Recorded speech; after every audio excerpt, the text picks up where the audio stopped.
On today's episode, day 3 of 30 podcasts in 30 days from the OCR report.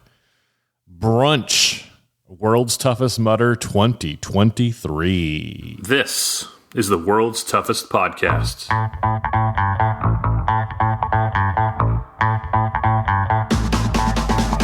Welcome to the World's Toughest Podcast, where we talk about any obstacle course race you'd like, as long as that's World's Toughest Mudder. Each week we talk to members of the WTM community and share stories of success and failure in the single greatest event in OCR. My name is Will Hicks, and this is the World's Toughest Podcast. Welcome back to World's Toughest Podcast. It's been a minute, you guys. This is the first podcast. This is the one that started it all.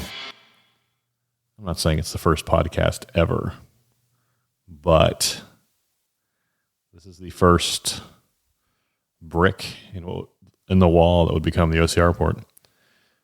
So today on the show, Brunch Audio, World's Toughest Mudder 2023. Before we start, my name is Will Hicks. Thank you for listening. You are too kind. You can email me, will@theocrreport.com. You can follow us on Instagram at the OCR report. You can follow us on YouTube, youtube.com/the OCR report.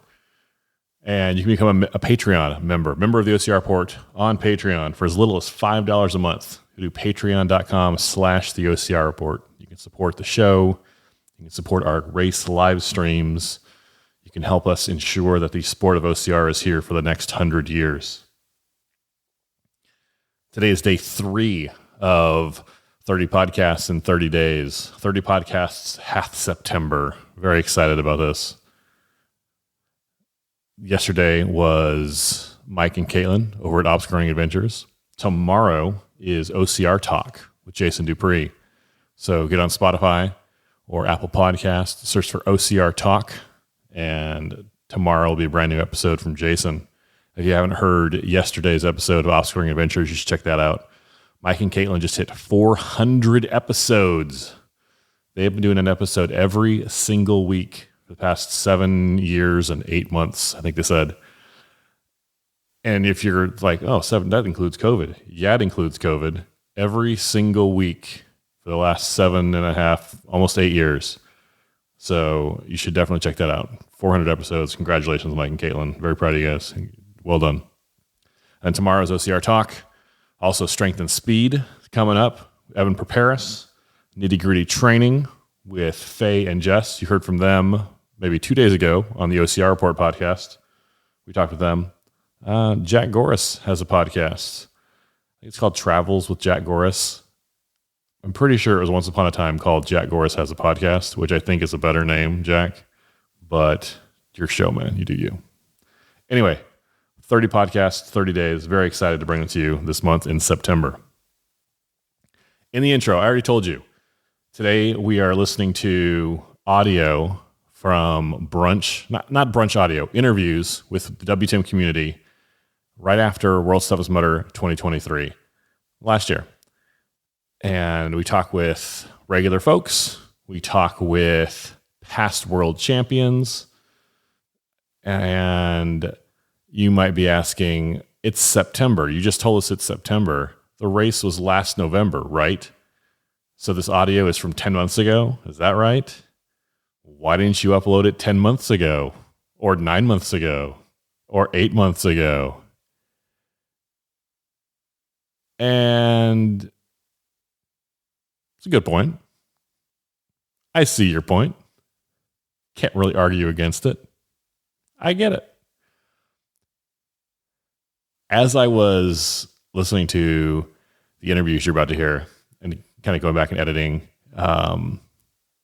I was reminded that the post-race interviews, walking around Brunch with my microphone, just talking to people in line, talking to, friends I know, talking to athletes that I'm meeting for the first time.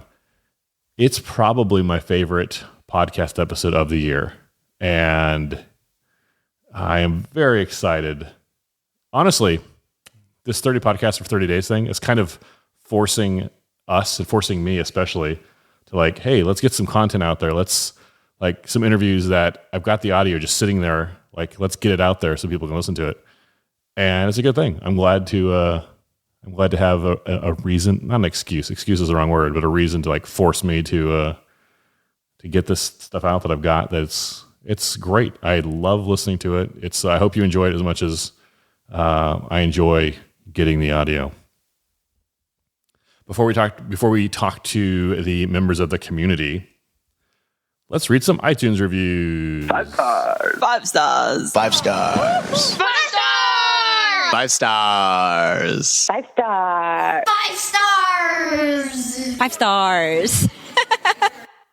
Look, it's been like 10 months since our last episode, so I'm not expecting any new reviews. That's all right. But after you listen to this episode, if you want to leave a review on Apple Podcasts or on Spotify, I will read it on a future episode. Spotify only lets you leave a star rating, so you pop on there and leave 5 stars. You'd be awesome. But I would love to read a review on Apple Podcasts if you leave it.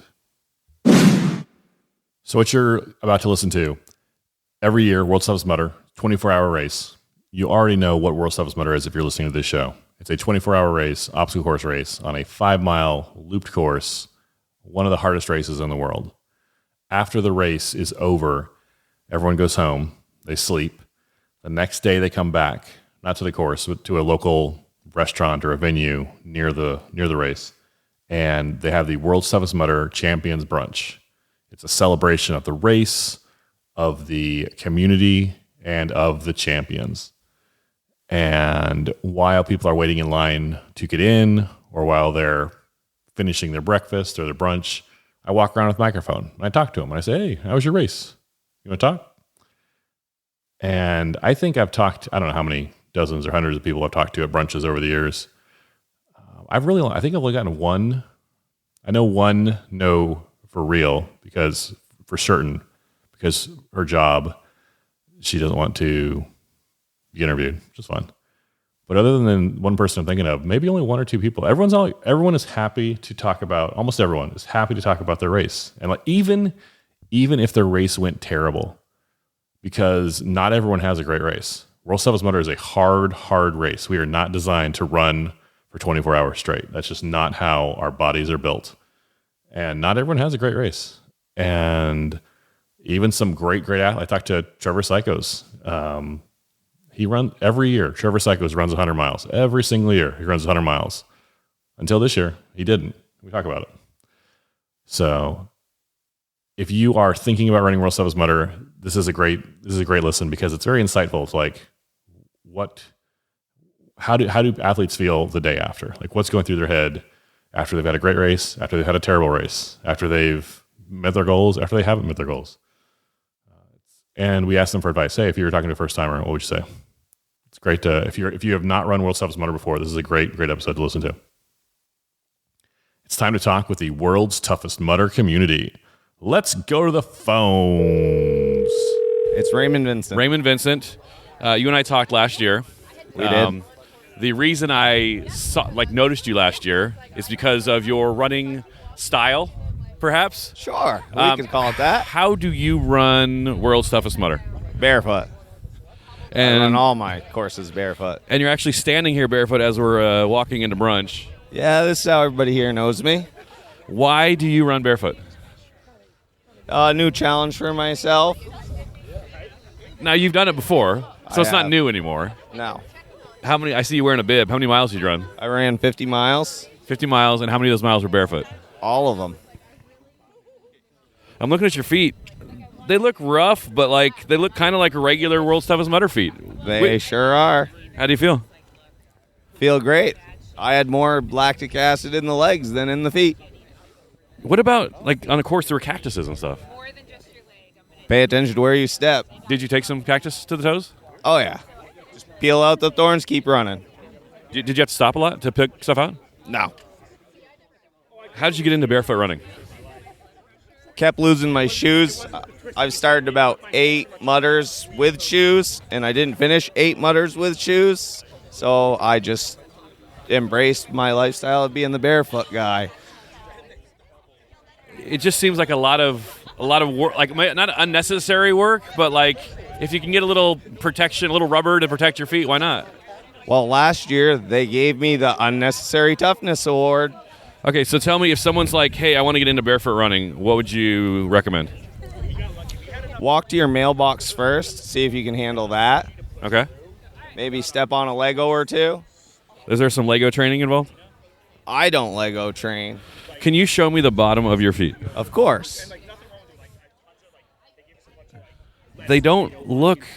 I mean, they look rough, but literally everyone here has rough-looking feet right now. Right. You get grit in your shoes just like I'm stepping on grit. How was your race? It was amazing. I absolutely loved it. 50 miles, what was your favorite part? Seeing everybody. The community? The community. I like to say that the second best thing about World's Toughest Mudder is the community. I would agree, but I would say for me, it's the first, and community is one word, but I call it family. Raymond, Vincent, congratulations. Thank you. Appreciate it. Good job, man. That's amazing. You're welcome. Well done. What is your name? Jamie. Jamie, what's your last name? Herron. Jamie Herron. How many miles did you run? 5. 5 miles. I was at Matterhorn. Okay, tell me about it. I knew I was going to go in and sit at Matterhorn for as long as I could do it. I was there for like 20 hours. Okay. It was fun. Now, I was hosting the live feed. Yeah. And so we had cameras out there. Mm-hmm. And traditionally, the men of Matterhorn are men. Mm-hmm. I don't know if I've seen ladies out there before. Well, we had 2 of us out there that pretty much stuck it out the entire time. And, you know, girls can do it just as much as boys can. How are you feeling today? I'm great. Just don't touch my shoulders. Your shoulder? How are your, thighs? Did you get some? Yeah, they're a little, but I had pads for my knees. Okay. So that was good. How many people do you think you helped up Matterhorn? A lot. So 5 miles. Tell me about the thought process. Are you injured, or why did you decide to make that your race? Yeah, I have injuries. Okay. Injury. So tell me about the experience out there. What was it like? Oh, it's so much fun. I've run it before. I got 50 miles last year, and it's cool to be able to just give back to people, and people are so thankful. It's awesome. Tell me, who's your other lady partner out there? Renee. Renee? And you guys are out there for 20 hours. She was out there all night. What was the highlight of the event for you? Just the people and how, they're so thankful. We're doing such a small thing. They're kicking everybody's butt, and we're just a little part of it, and it's cool to be just a part of the community. Is this your first World's Toughest? No, 5th. Your 5th World's Toughest Mudder. Will we see you next year? Maybe. Ask me in 24 hours. How does working as one of the people Matterhorn compare to running the course traditionally? It's different. You're sore and beat up in a different way. But so much more joy because I knew I didn't have to do any of those penalties. So you've done it for 5 years. Mm-hmm. How would you rank this year? And as because 5 miles it's a different goal than going into most years. How would you rank this compared to past years? I think it's just in a different category. It's already hard to explain World's Toughest Mudder to people. Oh, entirely. When you go home and tell your friends, I ran for 24 hours and I got 5 miles, they're going to say, were you crawling? Or I ran for 25. I got stepped on for 24 hours. That's awesome. Well, thanks much, and we'll see you next year, hopefully. Sounds good. So good. Thank you. Yep. What is your name? Gary Villenue. Gary, how was your race? It was awesome. I'm 60 years old, and I got 60 miles, so that was my goal. You ran your age. I ran my age. That's a lot easier for some of these runners out here. How many times have you run World's Toughest? Third time. Third time. What did you think of this year? I thought the course was awesome. The penalties were a little bit too long, I think. What was your least favorite penalty? Probably you have to go pound that stake into the ground. Sure. And then pull it back out. Right. It was a long penalty, and the stake did not come back out of the ground very easy. Were you guys able to find pre-staked holes to use after a while? The guy there was pretty serious, and I don't think he would have allowed it. So I didn't even attempt that. No. You don't have to do it twice. So 60 years old, you're probably on the up when we do a bell curve of the age of the athletes, you're probably on the right side of it. What would you say to other 60-year-old guys out there? This is kind of a crazy event for a 20-year-old.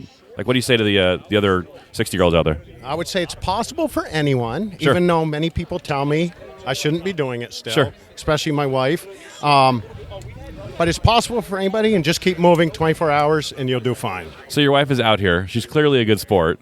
She is a good sport. And She's laughing as we're talking. Yes. Do you have any questions for her? Because she's... You know what? If your wife wants to talk, I do have some pit crew questions. What is your name? Jennifer Villenue. So Jennifer, my name's Will. Hi, Will. I have told people in the past that I don't typically recommend spouses pit for each other. And maybe you can speak to this, because it's very intense. The athletes are emotionally spent after a while. They come in, and I'm married. Sometimes we bite our tongues when we're upset, and it helps the relationship, right? But a lot of those barriers can be broken down when you're running, an event like World's Toughest Mudder. How do you pit for your spouse?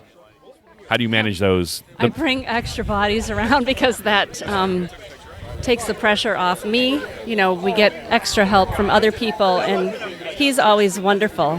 He's very appreciative to all the volunteers and to us, and expresses that almost every pit.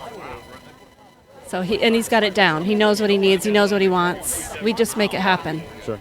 So you guys are able to kind of, because obviously the marriage is more important than one race, right? Yes. But still, you're out here to get as many miles as possible. Absolutely. And you want to support. If you're talking to other wives who maybe there are other people who are supporting their spouses, what's some advice you give them for pitting? I would say hang back and let somebody else step up. So not your.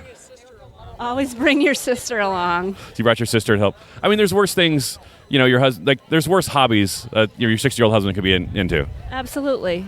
I'm a nurse, so I worry about things. Sure. Like your heart health, and are you doing too much? Sure. At what point is this a detriment versus a positive thing? Sure. No, those are legitimate concerns too. Yeah. Because it's running 24 hours is a crazy thing, right? Yes. We're not necessarily designed for it. Right. And then running when is you a good see him thing. wake up the next morning and his eyes are sealed shut with pus, things like that, it's like, is this a good thing? But I'm hoping that you're able to see some joy on his face afterwards, Yeah, or totally. stories afterwards. It makes him feel alive. Will we see you guys out here next year? Ask him. If not next year, maybe the year after. Probably not next year. Probably not next year. Every other year. Awesome. Thanks a lot, guys. Thank you. Thanks a lot. What is your name? Christine Stack. How was your race? Interesting. Tell me about it. I went out on course for 22 hours and just helped as many people as possible. How'd you do that? I started at an obstacle that opened at 3 o'clock and then just kept moving from obstacle to obstacle. Okay. Yeah. So one lap? 1 lap, 5 miles. You know what?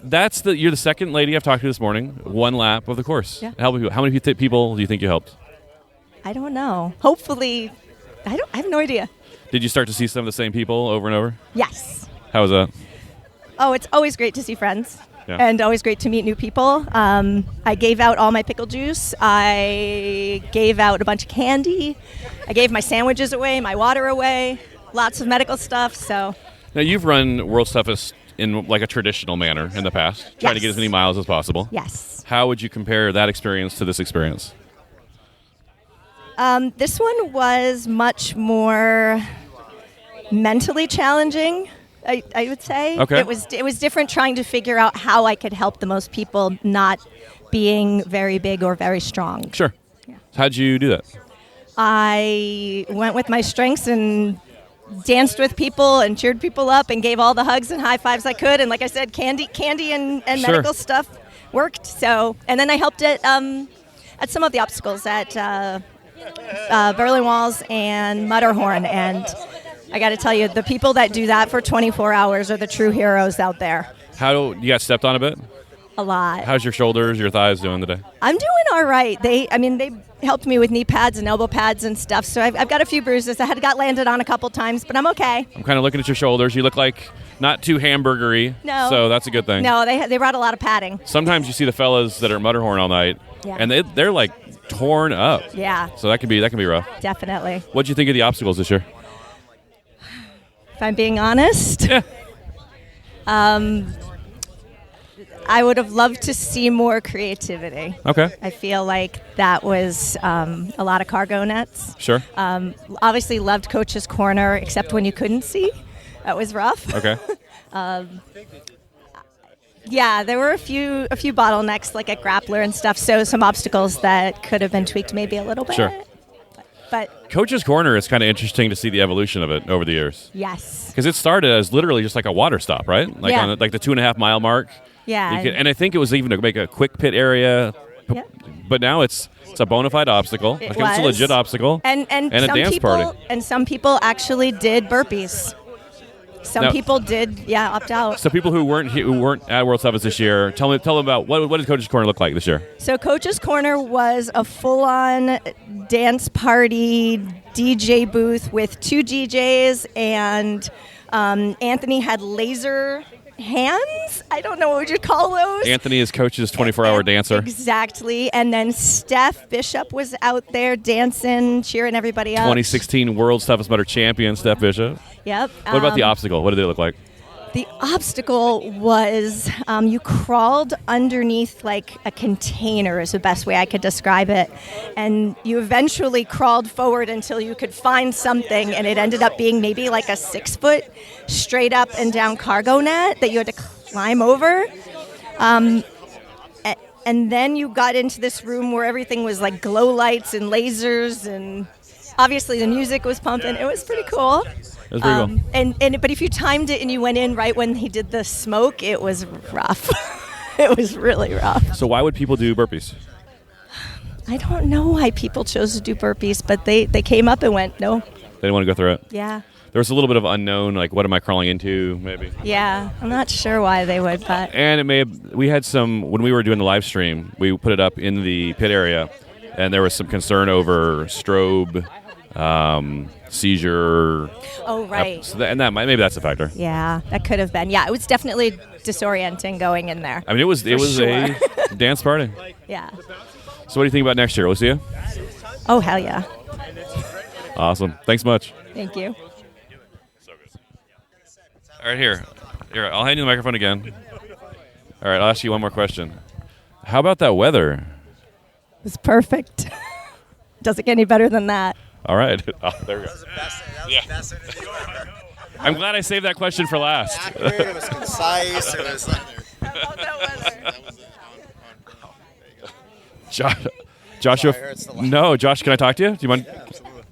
Here's a microphone for you. Just kind of hold it right there. Yeah. Joshua Fiore. How's it going? Good. How are you? Not too bad. Not too bad. You were just laughing and you kind of held your stomach. Yeah, I broke a rib yesterday. Legitimately broke? It's most likely. I haven't actually gone to an X-ray yet, but I work as a PA and had a friend that's a surgeon that I'm staying with, so most likely. Sure. You're wearing your orange jacket from I'm trying to remember the year. Last year. Last year. Finally got 100 miles and then got 100 miles today, so I'm happy. And you're wearing that orange bib from this year. Yeah. Outstanding. Yeah. How was your race? It was good. It was actually great. Like I did really well in the heat. I was like drinking. I was feeling great. And then probably about 4 laps before the end, I went to jump from the other end of the balance beam and hit the other balance beam. It was just excruciating after that. But you know what, though? Like the community, they helped. So sure. So on Twinkle Toes, you were toward the end of the obstacle and started to fall, and you tried to fall, exactly. Yeah, tried to jump to the other end, instead slipped on my foot, and then ended up just cracking my chest on the other balance beam. Tell me about those last 4 laps. Whew, it was rough. So I was in second place at one point, and then the guy that initially was in first came back in. And then my good friend Joe, who got there, ended up with third place. He was like a minute behind me going to like the last lap. So I was like, just ran as hard as I could. It hurt, but, in the end, still got fourth, and I'm happy. So you had tell me if I'm wrong, the way I saw it is going into that last lap, you were in third place. Yep. Joe was running faster than you, but you had the lead. Yeah. I had a 1 minute lead on him going into that last lap. He made up a lot of time. Like I said, I give him major props. He kicked butt. When did the pass happen? What's that? When did the pass happen? When did he move from fourth to third? You know what? I actually don't know. I think it was I had one band left, so I used it on the rig, and then like right before that, like I ran one of the other penalties, and I'm assuming it was probably that one. So it was probably like 3 minutes, and Sure. he passed through. I saw at the finish, Matthew Lowe just walked up to us and it was He has like bootleg bacon or something. Yeah, that's what it looks like. Actually, I even tried some. It wasn't that bad. Just don't know if it's roadkill or not. But yeah, we're standing outside and he's just walking up and down the line, and it's almost like a guy with a trench coat. Like, hey, basically, he's like starts opening up like his jacket. Hey, I got what you need. What do you need? I saw at the finish line. What happened at the finish line? Yeah, no, it was just I ran in. I thought I had third because I never saw him pass me, so it was bittersweet. I was happy, and then. Yeah, got to mope for a minute, and then after that, just happy. Yeah. It looked like you found out at the finish line. I found out as soon as, and I actually met Joe a few weeks ago. We trained together over at Noob Sanity for like the cruise. So like, I didn't actually know it was him, Joe, until I saw him. I saw him with the lap leader. I'm like, he beat me. That was when I actually found out. So it was a little crushing. I'm not gonna lie, but it is what it is. There was a lot of emotion on your face. Yeah. Like we were in the booth watching, and we were feeling for you at that right then. Yeah, it's but you know what? That's the nature of the beast when it comes to ultras. It's a long 24 hours. Anything can happen. You can be at the top, and then you can fall. So it is what it is. 100 miles back to back. Yeah. No shame in that game. Absolutely. No, I'm happy. I'm happy with the results. What do we think about next year? My plan initially, I keep saying it now, is just to come back and help other people. Like, I want to be on the other side. Sure. Looks like fun. Maybe take off a year and then come back bigger, stronger, faster. Awesome. Yeah. Joshua Fiore, thanks much. Thank you. That's true. Charles Haupert, how was your race? Hey, Will. It was great. I see you wearing a bib. How many miles did you do? 55 this year. That's exciting. What's your best year? This year, actually. Really? Yeah, the last, I've gotten 53 other times, so Okay. I felt obligated to go for a dirty brown bib. Dirty brown bib. 50 miles, you get the bib. And then 55, it means you did a lap with the brown bib. So it's a dirty brown bib. And it looks like you actually have that dirt still on it. Yes, I did. I wore it out there. Are you going to wash that bib? I haven't given it a lot of thought. Probably not. I don't know. I mean, I've already got 3 sitting at home that are nice and clean, so why not leave it dirty? I have a clean brown bib at home, and I would absolutely never wash that. Literally never. Put it in a Ziploc bag, save that dirt, and give it to your children. Here was my strategy this year to go back out for that extra lap. Tell me. I saved every wristband, so when I hit that 11th lap, I had 6 wristbands. I love it. And I was super stoked to just go out there and skip and skip and skip every one that was a challenge. What 6 obstacles did you skip? Oh man, I think it was the grappler. Okay. Bad penalty. Yep. Just the tip. Okay. Bad penalty. Sure. And then I saved the last 4 for the last 4 obstacles because. So you could just run it in. Well, and it was like 23 hours. I finished this after 23 hours, but things get a little busier at the end. Sure. So I was like, well, maybe Gloop will be backed up or this or that. So it's like skip Gloop, Mudderhorn, Everest, and Hanging Rough. Sure. Yep. So boom, boom, boom, boom. Just walked it in. It was a pretty laid back last lap actually. That's awesome. So what time did you know what time you started your last lap? I think it still took me over 2 hours. I walked pretty much the whole thing, but so 21 hours in, maybe 20. Yeah, 21. So starting at 21 hours, you have it's like 4 hours. I had like 4 hours, yeah. So no pressure for time. You all these wristbands on your wrist. Almost a victory lap. It was definitely a victory lap. That's awesome. Wore the bib, got it dirty. It was fun. One thing I love when you're on your last lap is every obstacle you finish, you're like, I'll never have to do that obstacle again. I thought that multiple times, especially climbing on the rock or rolling in the rocks on Kiss of Mud or the Trench Warfare, where your knees are just shredded and every crawl hurts. And yeah, it was nice to be like, I do not have to crawl anymore. Done with this one. Don't have to get wet or whatever it might be. Yeah. And then when hey, I have 4 obstacles left and I have 4 wristbands, I'm just got to walk it in. Passed a lot of people those last 4 obstacles. How are they feeling as you walked past?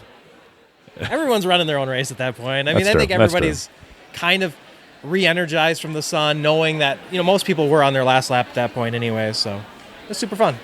How would you compare? How many times have you run World's Toughest? This was number 7. Number 7 of 12. That's a lot. Yep.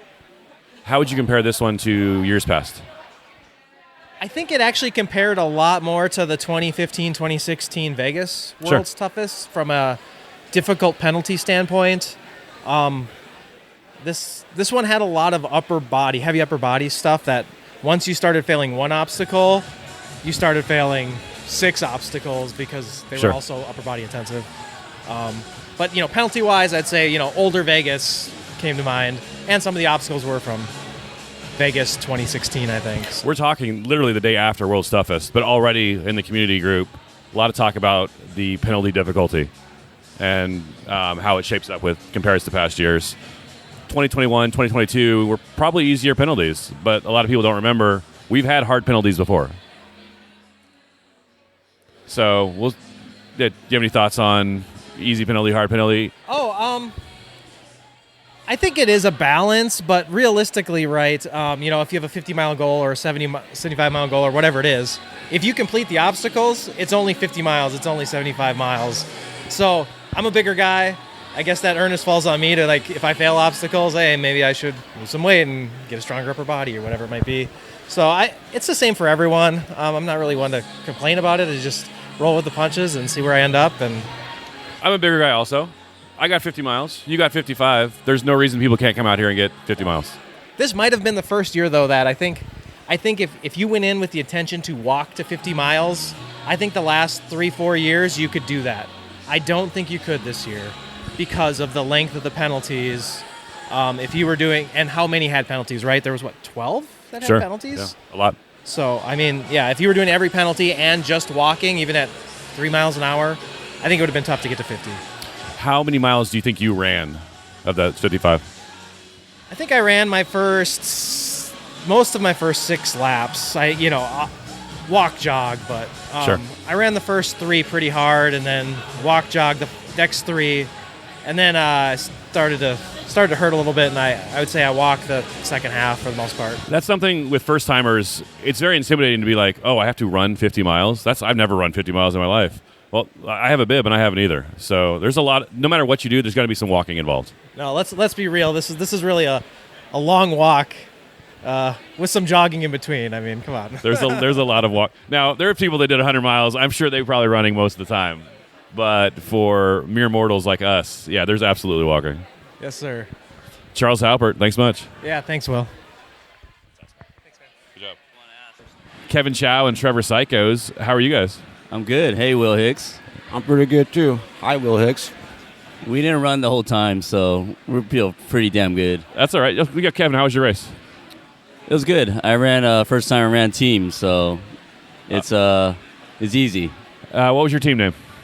Crajan Divas. We saw you guys. You were at the top of the leaderboard most of the race. Yep. How was running as a team? Fun. We had a good group of guys, so I ran with Scott Sebastian, TJ, and Eddie. What was your final mileage? We got 80. 80 miles. How many of those 80 miles did your legs have to run? I ran 9 laps. 45? Yeah. That's awesome. What was it like running team versus individual? It's so much easier. You have a lot more crew. You have the downtime, so you can actually sit down, take a shit. You can blur that out. But yeah, you can actually get warm for about an hour and a half, and just chill, enjoy the pit experience, because that's what I missed. I really wanted to just do the pit crew, enjoy the whole pit crew scene, and I got a little bit of that this time.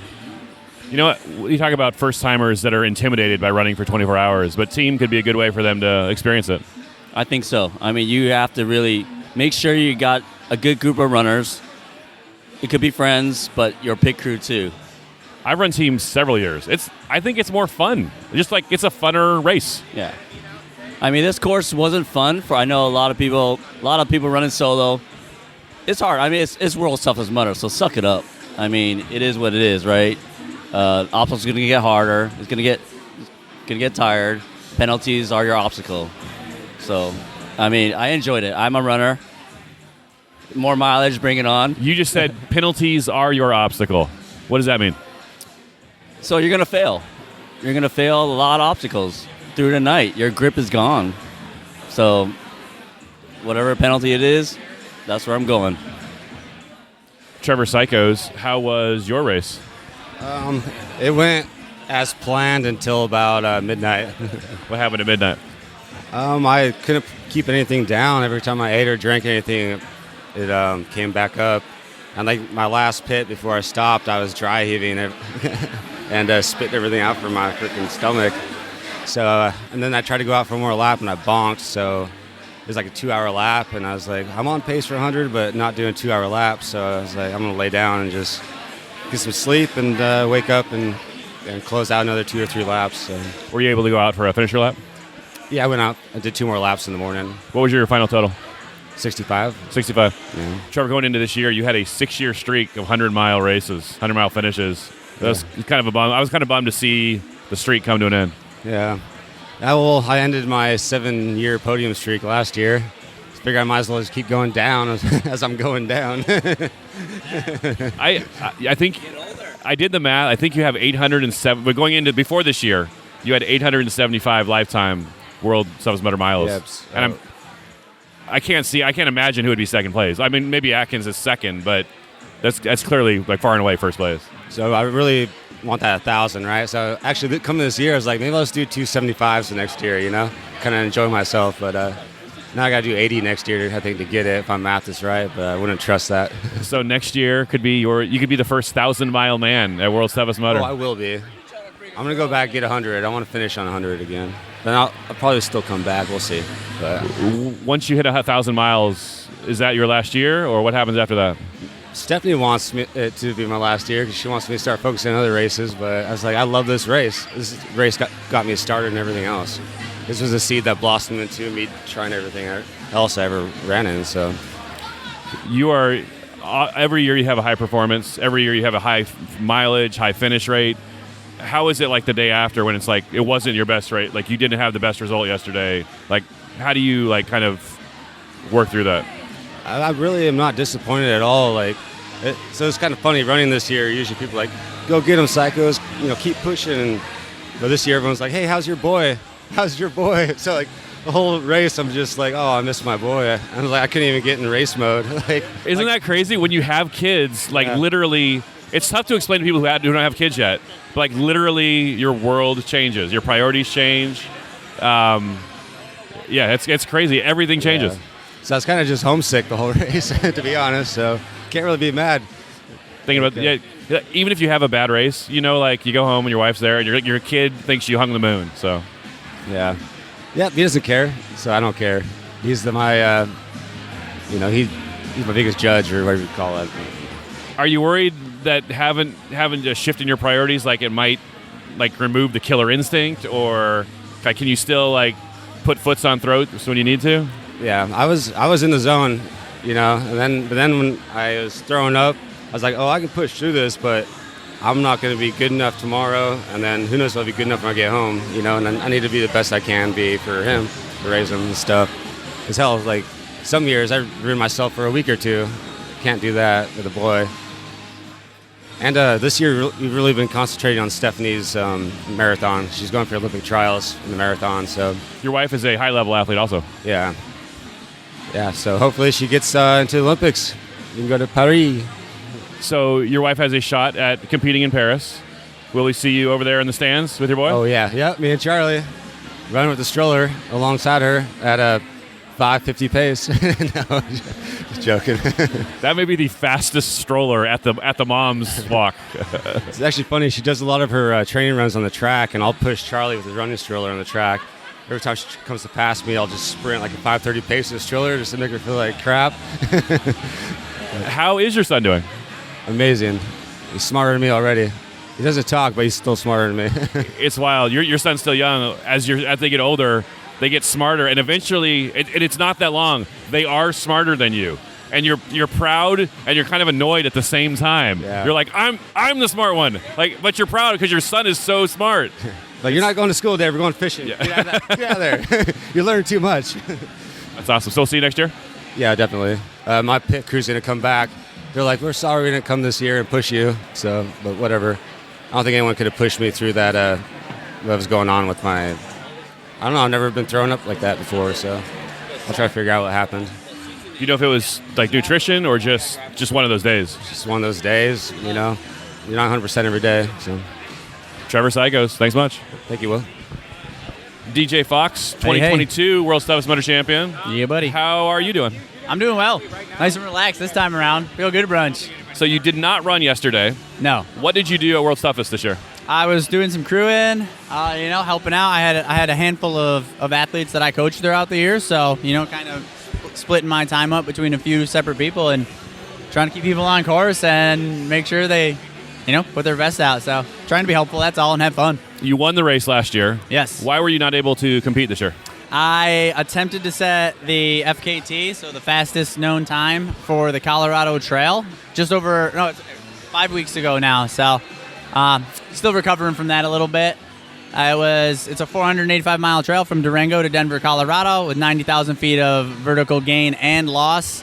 I ended up having to pull the plug about mile 425 with 80,000 feet of climbing and loss. I got in an ambulance and spent a couple days in the hospital with pneumonia. So that's actually all cleared up. 5 weeks is never going to be enough time to recover from something like that. I'm realizing, but lungs feel good. I got some really bad tendonitis in my foot that actually my foot ballooned just from crewing yesterday and being on my feet for that long. I was swollen from my foot up into my knee. So not quite ready for. You had to pull out at mile 485. 425. 425. Yeah. And the whole trail is 485? Correct. So you were 60 miles from the end. 60 miles. Still technically on pace, right? I had to average just under 4 miles an hour for those last 60 miles to get it done, but I couldn't breathe. Had to call it. What's the current FTK? It is 7 days, 13 hours, 16 minutes, and 15 seconds. Woo! Yeah, so I was still under 7 days at that point. Yeah, it's a long run. It's a very long run. Running, hiking, walking, all sorts of yeah. So how do you feel right now, 5 weeks later? I feel mostly good. Yeah. Not enough to run World's Toughest, but definitely not. You can walk around without a limp. I'm walking around, yeah.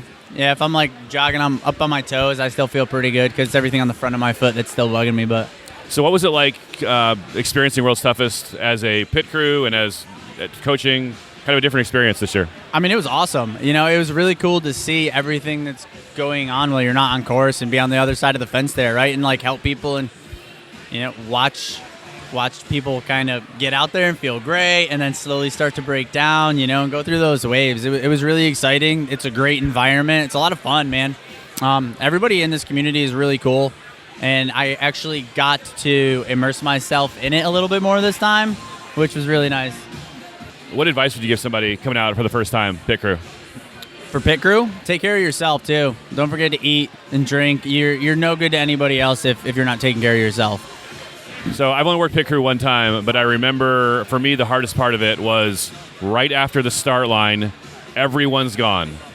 And for that first hour, now 23 hours of the race, there's people coming the whole time, in and out. But that first hour of the race, everyone's gone. And you feel like, I should be out there. Like, what am I doing here? I'm all alone. Like, how was that first hour when everyone's gone for you? Lots of FOMO, I was really fit this year. I had my best training year ever, and I'm like, man, I should be out there, right? I should be racing. I'm going to be tough to beat at this event, right? But then after walking around for the day and I was already all blown up, I'm like, all right, no chance, wasn't ready. But yeah, I mean, I'm competitive. And I want to race. I always do. It was fun. I was happy to be able to help out whoever I could, but I'm like, man, I am itching to get back out. Another fun part, whether you're competing or not, is the very end at the finish line. Oh. What do you think of that? It was so good. I don't know. I was there for, I feel like, a couple hours. Just watch people come in and giving out hugs, and that was amazing. You get to watch people just like come across the line, and they finally give their body the opportunity to stop, and they crumble. Man, and I got to experience that firsthand, right? But to watch it, and it's emotional. People are crying. Everyone feels good. Some people feel, a little bit broken, but it's a special moment. Yeah, even if you're not the one coming across the finish line, it's awesome. People literally crumble. They fall to the ground, and their body gave them everything they had for 24 hours, and they're spent. Yeah, they sure are. And it was all like to watch the people experience what I went through coming across the finish line. Like on a podium or as the winner, man, and just like getting to see like that, like everything going on, the emotion in their eyes. I like that too. I love it. And Austin Azar was emotional. Yeah, I like to share a little bit of that with him, That's good. It was pretty cool to see Austin Azar, Chris Rogloski, both great performances. Yeah. Chris, back-to-back wins. Oh, yeah. Chris was your co-champion, not co-champion, but fellow champion last year. Yep. She repeated again. Yeah, she's going to be hard to beat anytime she comes here. She's a grinder. She's willing to go out there and test herself, and she wants to do special things. So if you want to take her off the podium, you're going to have to come out here and really want to do something special. And I was really excited to see Austin get it. He's been to quite a few of these. He's had some really close calls. He's puts up big numbers every time. I was really stoked to see him get the W. And a quality guy, too. You're happy for him. Oh, awesome. Yeah, Austin's an awesome guy. Awesome guy. What are your plans for next year? Plans for next year?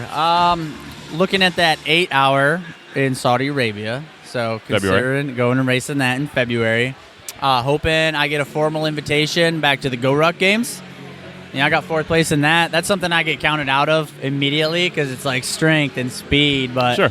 It's enduring. It's a long event. People, their motto is nobody cares what you can do. You can do fresh, and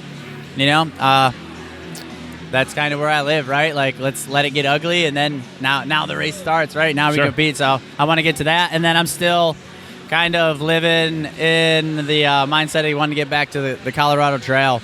That is consuming me at the moment. Sure. Yeah, I got a loss there, and I want to go back and I want to get a W there. I think if I go out and I don't get sick, I think I could do something pretty special out on that trail. If you're able to get that fastest known time for the Colorado Trail, will you still be able to do World's Toughest next year? That's a potential. We don't know that until I get off of the trail, right? Sure. That would give me, I would go about a month earlier, so that would give me about 10 weeks to recover and then prepare. And would I be able to do that and then also give my best to this race? It sounds unlikely, right? If I'm just going to be very honest, it sounds unlikely. You've won this race. Yeah. You've got 105 twice. Yeah. That's an itch you have to scratch, is beating that race. I get it. 100%. Yeah, for sure. And then I got one itch to scratch here, and I want to snag 125 miles. I think it's very doable. No one has gotten 125 yet. No one's even got a $120. Yeah. Love to see it. Yeah, me Love too. to see it. DJ Fox, any last thoughts? Yeah, thank you so much. Good talking. DJ Fox, thanks much. Javier Escobar, live stream guest extraordinaire. Good to talk with you again, Javier. Oh, it's always great to talk to you, Will. We're going to pose for a photo. Are you going to pose for a photo or like a... Javier, what did you do at World's Toughest this year? I pitted for my friend Christian Brown Johnson, who also just informed me that I'm going to be one of his groomsmen at his wedding. Christian Brown Johnson, breaking news, is getting married. Yeah, good. Or breaking news, you're going to be a groomsman, I guess. Yeah, exactly. Well, yeah. How do you prepare to be a groomsman? I Google how to be a groomsman. What did that say? It said to be an absolute degenerate up until the wedding day and keep him upright as much as possible. Keep the groom from passing out. Let's talk about working pit crew as experience for being a groomsman. What skill sets translate well from pit crew to groomsman? I think the most important skill set is really, it really is having that range of emotional support for the athlete, because I think a lot of what happens sometimes when people are pitting for people is that they're way too hyped. So what I do when I'm managing athletes, like I did DJ, world champ the year before, and then now this year with him getting him to 100, is that I try to match his energy and just slowly bring him up. Because if you're down, all right, I'm down with you, but I'm gonna bring you up just one level.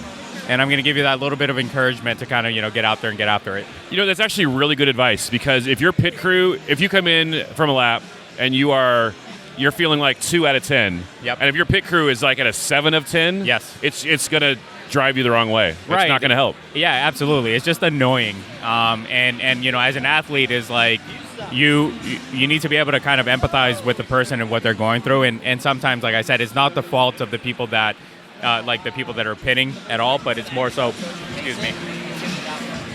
it's more so is that they don't really understand what they're actually going through. And fortunately, I do have the experience of being on both sides of the fence. You did not compete this year. Why would you not see you on course? Well, I've been dealing. So last year in February, I fell 22 feet into a rock climbing, and I completely destroyed my right ankle. We waited a year. I didn't get any surgery, and we waited a year to see how it would heal. There were some complications from that, and then now I did get surgery in June. Yeah, they removed a bunch of scar tissue, kind of made it a little bit more mobile, and I'm hoping that I'm going to be able to get back out there next year. So next year's the plan, back on course? Next year, the plan is to be back out on the course. So I'm going to take, definitely take the next couple of months really kind of recovering and going through some mobility stuff and whatnot with the ankle. But, yeah, I'll be back out there. You run 100 miles. Yes, 2 times. You've been on the podium. Yes, I have. What is your goal for next year? Next year is 100 miles plus. So, you got... The thing is, you have to kind of set that expectation pretty high for yourself. And one of the two things, it's either you're going to crash and burn or you're actually going to achieve it. But I'd rather crash and burn and then kind of deal with the fallout from that than not. Because I'm 0 or 100. That's it for me. There's no middle ground, no nothing. So, what are some things you can say as part of pit crew that you can also say as part of the wedding party? As part of pit crew, all right, help me understand this question here. So something you can say when you're on the pit crew, and you can also say when you're in the wedding party. No. Actually, wait, hold up. I got a good one here. Is commit. 100% commit to your goals. There are people that are sitting at this table that are named Elliot Rueb. He had a bib that I had designed for him specifically, and what happens the day of the course? He blacks out a portion of this bib. So Elliot Rueb, World Toughest Mudder competitor, multiple years, strong runner. You were helping him prepare for the race? Yes. He had his bib, like he left it out or something? No. So I had been coming up with the nicknames, and I have been doing the design on all of the bibs. Kind of like fun nicknames? Yeah, for sure. And he had asked me, and I gave him 2 very good ones. One is non-committal. Non-committal. Yep. Now, why would Elliot Rueb be non-committal? Because he doesn't commit. That's it. He doesn't commit to anything. He doesn't commit to a job. He doesn't commit to a home. He doesn't he has moved about 10 times in the past 5 years. He has had 4 different jobs since I met him. Housing market is tough. Huh? Housing market is tough. How does he market his stuff? The housing market. It's tough. No. It has nothing to do with this man. This man was COO of Tesla. That is not the problem here. The problem is his commitment issues, and he needs to look back at his childhood and reflect on what actually happened, what traumatic event happened for him to not commit to a relationship, to a home, to a state, to a company. Even I have been working for a company for 7 years. So, yeah. So your first option for a bib nickname was non-committal? Non-committal, yes. Okay, but he didn't like that one? No, he didn't like that. Okay. So did you pick the next nickname, or did he pick it? So then we played around with a few ideas, which I forget. But then, ultimately I came up with I think is a good phrase. Okay. And it is a good energy to put out there in the world. Sure. We won't say things on this podcast because you know what the funny thing is. I told people yesterday that Will Hicks brings out the professional in me. Sure. I look at you and I'm like, I need to do better and I need to stop acting like a child. So if you noticed on the live stream, I did not swear. We had you on 3 times, I think. Exactly. Yeah. I think you might have been our most frequent guest on the live stream. Oh, that's great. I think so. We had Giles on twice, and Amelia Boone may have been 2 or 3 times. Yeah, but you were up there, absolutely. Yeah. So I just had to put my game face on, be very professional. Very professional. Act like I'm at work, not having fun. You have a legitimate grown-up job. I do have a legitimate grown-up job. I do manage $45 million worth of business across 7 hospitals, and I have 7 directors that report directly up to me. I also run a business on top of that. So there is a very professional side of me that, it's for this community, it doesn't work. I'd rather be the fun guy. I want people to feel good. I want to keep things very light. Let me give you a counterpoint. Okay. This community has lots of quote-unquote fun guys. Maybe it needs a few more professionals. That's not me. that I do that 365 days of the year, the times that I could actually be on quote-unquote vacation and have fun with my peeps. You know, I want to show them love, and I want them to laugh, and I want them to have a very good time. No one can be professional all the time. Exactly. And you're already doing that at work. Exactly. You come to World's Toughest Mudder, you're not looking to wear a suit and tie. Exactly. And that's what I do. I wear a suit and tie. If anybody wants to, just send me a DM. I'll send you a picture. You can picture us at a wedding together. You can picture us married, and maybe at church on Sunday, It's Monday. I feel like most of the people in here did not go to church yesterday. They did. They were in their church. They went to the church of WTM. The Church of Pain. Yes, exactly. Yesterday.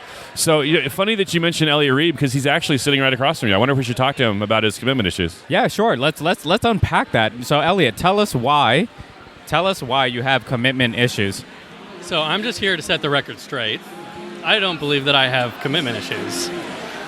I just crave this thing called growth and continuing to better yourself. So when one opportunity slows down and you're not growing anymore, you got to jump to the next one and grow and get better and faster and stronger, smarter, grow personally and professionally.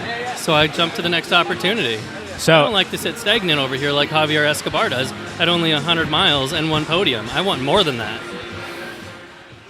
So, Elliot, I will say he did commit to Moab 240, and that was a great journey to witness, online and through some text updates.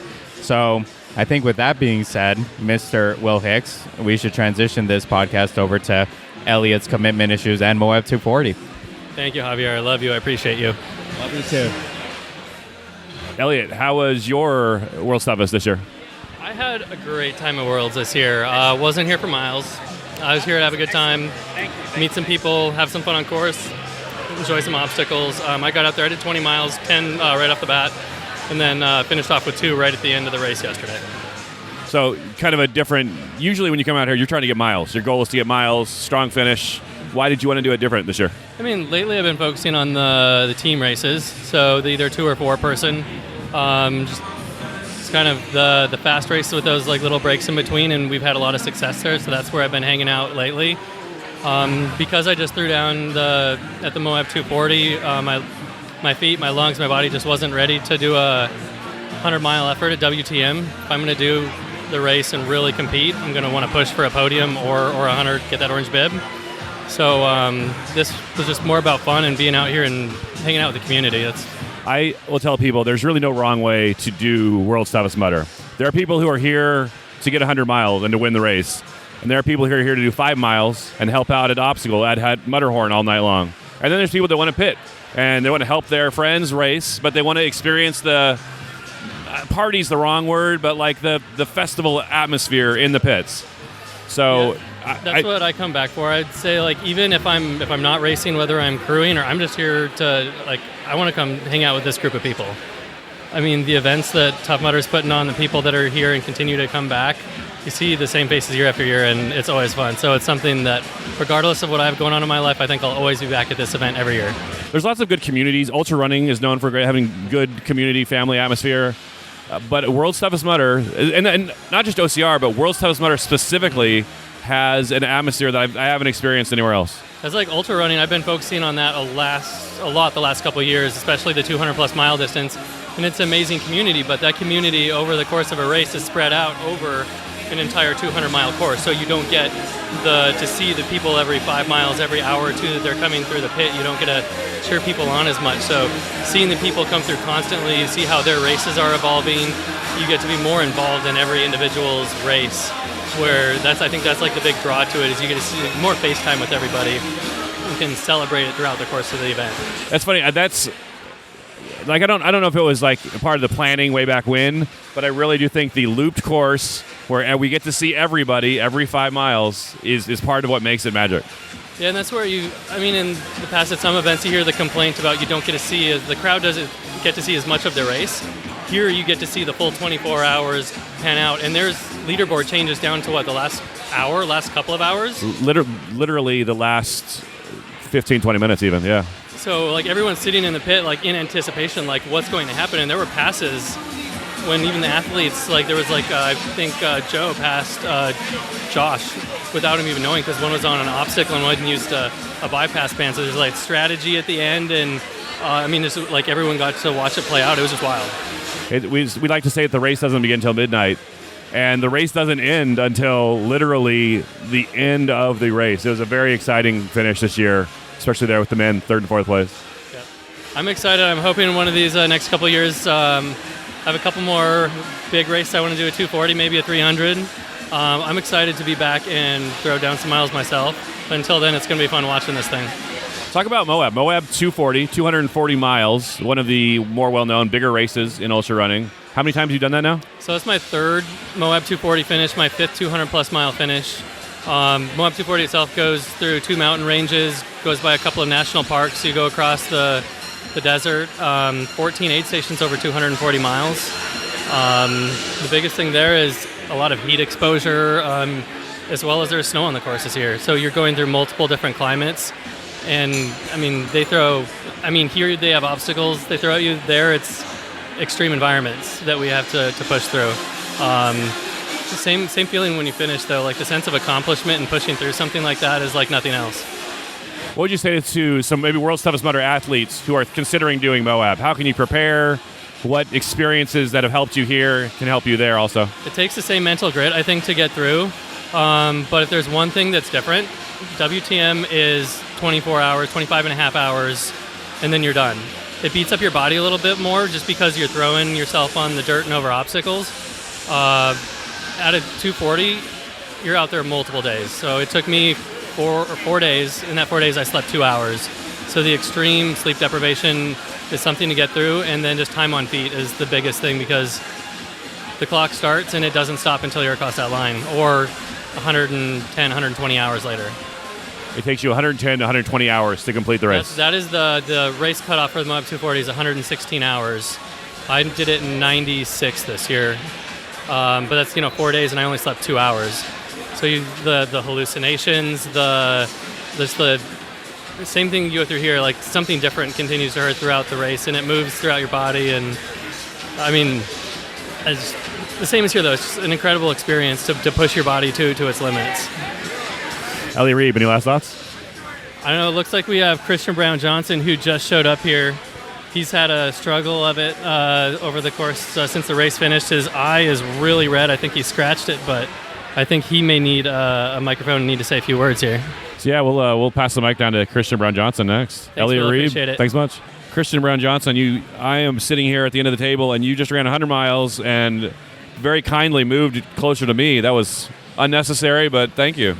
Well, I have the pleasure to talk to the man of the hour right here, so I gotta keep walking and actually, I heard that you are the man of the hour. That you asked another 100-miler to be a groomsman for you. Yeah, congratulations. Yeah, definitely. I got all my OCR buddies to be groomsmen. Who is in the bridal party or the wedding party? So I got my brother Ethan right here. Okay. We got Elliot Reeb, and we got Jake Ramsby, and we got Javier Escobar, and Nick Sturriali. And then I got one more person I got to ask. So there are a lot of miles on that dais. Yeah, lots of miles. Lots of adventures for sure. You were just telling me that it's not your legs that are bothering you, it's your eye. Yeah, I just left the ER actually right now. Scratched my cornea up pretty good. Oh no. I think going through the snogging dirt, the barbed wire obstacle, sure. I got water in my eyes, and about 3 laps to go, my eye was really irritating me, and I basically had my eye closed the last 3 hours of the race. Sure, yeah. So running with one eye open was pretty rough, but made it happen. What's the treatment for a scratched cornea? They flushed it out, and they gave me drops, and we got some more drops we got to go pick up pretty soon. But it's just really irritated. It's tough to keep my eye open. Sure, yeah. You're wearing your 100-mile bib to brunch here. Yeah. How was your race? It was great. Miles 50 to 60 got a little rough.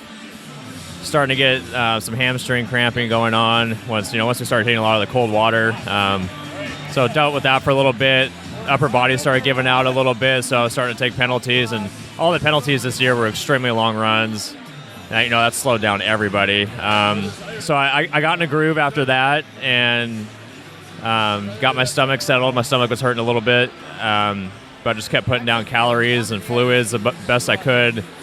And my pit crew, I mean, thank God for them. They all kept me together. And coming up on the end, I was for sure this race was going to be like last year where I missed the cutoff to go out for my 100th. I was like, I'm just going to do 95 again. And something just kicked in, and I made it in 15 minutes before the start closed, and I just started booking it, which, I mean, that just came out of nowhere because I had nothing left and started cooking. So what's that last lap like when you're thinking about the cutoff, where if you don't make it back, this 5 miles don't even count? Oh, no, I knew no matter what I was going to make it back, 100%. It was emotional. It was weird because I was the only one out there on course for about 3 miles until I caught up to some other people that were still out there. But, I mean, I wanted to cry most of that lap, just, picturing the finish in my head. But just pushed through, and I had a game plan for it. I knew what penalties I was going to have to take, and I knew, I had plenty of time, so just pushed through it. There's something about World's Toughest that it will suck the emotions out of you. Oh, yeah. Like, you can't run it without getting emotional, it seems like. No, it's so emotional, especially at the end. I mean, you're pushing your body to the extremes. Like, nothing compares to this event. I've done some other crazy ultra events before, Ironmans, and nothing compares to this. And just that the emotions at the end of it. It's funny. Like, that whole last lap, I just pictured myself crying at the finish line, and I couldn't even let it out. You cross that finish line, everyone's around you. It's just like, yes, all those emotions release, but sometimes it's hard to let the tears out just because there's so much excitement going on, and everyone there is just amazing. I love the finish line at World's Toughest Mudder. Yeah, just a great place to be. Yeah, it's beautiful. I mean, that's a simple way to put it. This event it's so beautiful.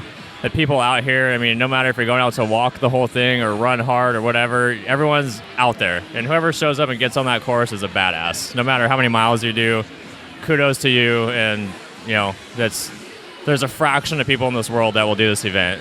And the people that do this event, I feel, are all different than anybody else because you will find out so many things about yourself mentally and physically that you never knew of before. It's wild because look around this room right now. There's probably, 1,000 people in this room. And there's guys who are in here who are literally across the spectrum of life outside. Like, they may never cross paths outside of an event like this, but when you're out there, you're helping each other over walls. Yeah. You're reaching back, giving a hand to pull them up. It's a great event. Yeah, and the amount of people that go out there, that are participants and just sit there at obstacles to help people the whole time, it's unreal. I mean, isn't that crazy? Like, they paid the same amount as everybody else. Yeah. They bought their ticket. Yeah, they're not like getting paid by Tough Mudder. Tough Mudder didn't comp. They're just like everyone, and that's how they choose to spend the race. That's the race for them. Yeah, that's what makes them happy and makes them feel fulfilled by doing this event. And I mean, without having people at the top of Everest to help us up, I mean, it'd be a different race. Or Joe Herman at the cliffhanger or whatever they call it, the wall. That's just it's incredible having these people there. How does this race this year compare to last year's the course? It's a lot warmer, which for me personally, I do better when it's warmer. Penalty-wise, I think just because they were so long. I would say penalties were harder. Obstacles weren't as intense, I would say. I mean, it depends on what your strengths and weaknesses are. But, the penalties just were killing people. The course was fast. It was all runnable. We had quite a bit of mud, little water crossings and stuff, which would slow you down a little bit. But, I mean, every year is different. Coming into it, I thought, okay, obstacles seem a little more simple. It seems like it'll be fast, but but by halfway through, everything's soaked. You're falling off of stuff. You're having to go run a half-mile penalty. It's like, okay, no, this sucks. It's tough. What are your plans for next year? Well, for next year, I think I'm going to Saudi Arabia as a team. That's in the books right now, but we'll see what happens because there's some war going on over in that area right now. So we'll see if that happens. But if not, I am running a 100-miler that weekend. I'm running Ironman Texas, hopefully qualifying for Ironman Worlds to to race in Kona because I raced in Nice, France this September. And then, I'll probably run Worlds again. But Ironman Kona, I think, is about a week or 2 weeks before Worlds. So if I don't run it, I'll volunteer or I'll pit or something. I've never pitted for anybody, so that'd be fun to do. And then when is the big day with Elliot and Javier and your fiance? June 7th. June 7th. Congratulations. Thank you. Appreciate it, man. Christian Brown Johnson, any last thoughts? If you're listening to this and you haven't run a World's Toughest Mudder, I don't care if you can only run 2 miles. Sign up, go out there, get a good pit crew, and experience what we all go through. Christian Brown Johnson, thanks much. Yeah, thank you. Michael Schott, welcome to the show. Thank you. Michael, I want to make sure, how do I pronounce your name, the last name correctly? Schoot. Schoot. Yeah. Michael Schoot. Yes, exactly. I feel I mispronounced it during the live stream multiple times. I apologize. I heard something about that. All the Danish people have said that, but yeah, that's fine. Please pass my apologies on to Denmark. I take it. I meant no offense, and we strive for perfection. But yeah, that's fine. That's fine. It's also a little difficult last name, so that's fine enough. Michael, tell me about your race. Oh yeah, what to say? It's a long race. How did your race start for you? I think it started good. I have the pace I want, and I just go out and try to kill it, and I did that. But after 14 rounds, I take a bad decision about the energy intake and something like that, and then I totally die in 15 rounds, number 15. And after that, I get into the pit, 3 hours, something like that. And we speak about with the Danish people what to do and what not to do, and my head has said I'm finished, totally finished. But after that, I just go out and try again and see what happens. There's a saying at the race that the race doesn't start till midnight. Yeah, exactly. So we were watching the first 12 hours of the race. You were out in front, way out in front. Yeah. And then here's what happened. At 2 a.m, I ducked out of the tent. We were doing the live stream. I came back. And I was like, where's Michael Schoot? Yeah, exactly. Why you took a 3-hour, 16-minute pit stop? Yeah, exactly. Why'd you need to stop? My body was totally done. Totally done. My head was just out, if you say that, and nothing in it. I think the mentally is part of it. It was I'm just tired. I'll say something like that. Yeah. And then, but after that 3-hour pit stop, you got back on course, and you were like a bullet out of a gun. Yeah, exactly. New race. New day, new race. I feel like when you came back on course, you were in 4th or 5th place. Yeah, 4th. You ended up making up enough time where you came back to 2nd place. Yeah. Tell me about those laps after your break. It's just a new race. I get out there and I just try to go all out and see what the body can and just go fast. Just have fun and do what I can. Just run and have. How did this is your pit crew here at the table? This is my pit, and this 4 have raced and also a pit. Yeah, so we're 2 in pit. How did your pit crew get you back on course? What did they say? What did they do? They say go out and run. No, we have a little speak, and Michael Christensen just say we need to follow each other after, and my brain was like, no, I don't want to follow you. So I just go out a half hour, I think, before them, and just try to see what happens. Yeah. So my pit helped me a lot, and the other Danish runner, yeah, totally. How were you able to? Typically, at World's Toughest Mudder, this has happened before, where someone goes out fast, but then they kind of burn out. They take a break, but usually once they take that break, they're done. Yeah, totally. Yeah. Maybe they get one more lap. Yeah. But I don't know if I've seen it where leader takes a long break and then flies again. Yeah. How were you mentally? What was your mindset going into that last set of laps? That's a good question. Very good question. I think I just think about one round at a time and just go, and the sun comes, so all things gone good. And then I think, like I said, it's a new day, new race. So I just go out there and think about, okay, it's a new day, we're gonna race again, and take it there from, and just try to see what I can, and just go all out. Yeah. Were you keeping track of where you were in relation to the other racers?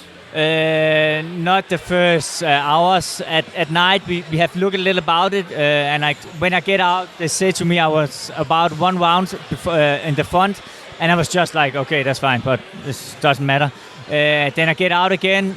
I don't know where I sit, so I just try to see what happens. Yeah. Tell me about that last lap, crossing the finish line. What was that like? This was amazing. The community out in Tough Mudder is just amazing. Nothing I've seen before. So that's nice. And when you cross the finish line, all the people just standing there and support you. That was so amazing. So the last round was just fun and just so happy to get to the end. Yeah. So you led for a lot of the race. Ended up finishing in second place. Yeah. Do you feel like next year maybe some unfinished business need to come back? Let's see. Now, no.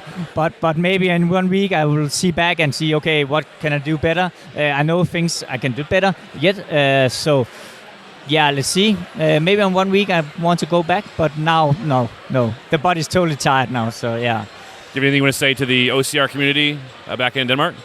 Try it. Come on and try all races, but World Toughest Mudder is just amazing race.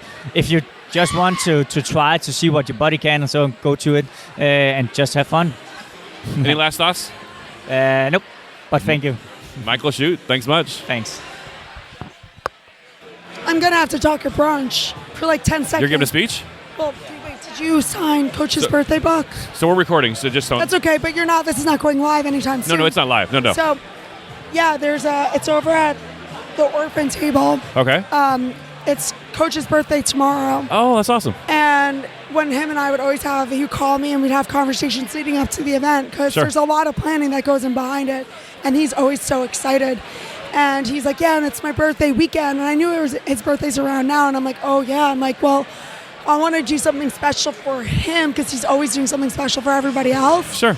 So I'm like, why don't I just pick up a sketchbook and have everybody like sign it and write messages and give it to him at brunch. Oh, that's so he awesome. doesn't know about it yet. So we're talking before brunch. Yeah. He's actually at the other end of the table, and so we're kind of keeping it low. Yeah, well, my voice is so raspy, you won't be able to hear it anyway. So that's awesome. So happy birthday to Coach after the fact. Yeah.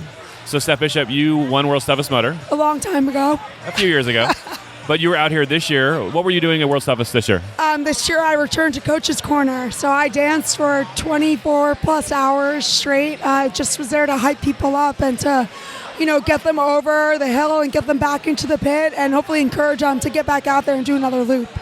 I like to say there's no wrong way to do World's Toughest Mudder. That and is that's a fun way you did. Yeah, I did, like I said, I did Coach's Corner the first year in 2019 in Atlanta, and we had a blast. And so I knew when I was going to race again this year, Coach was like, do you want to come back to Coach's Corner? And how could I say no? I actually had a race. I was going to do a short race at home, a mountain biking race. And I'm like, forget about the race. I'd rather be at Coach's Corner. It's fun how, I was talking to somebody else about this, how Coach's Corner has evolved over the years.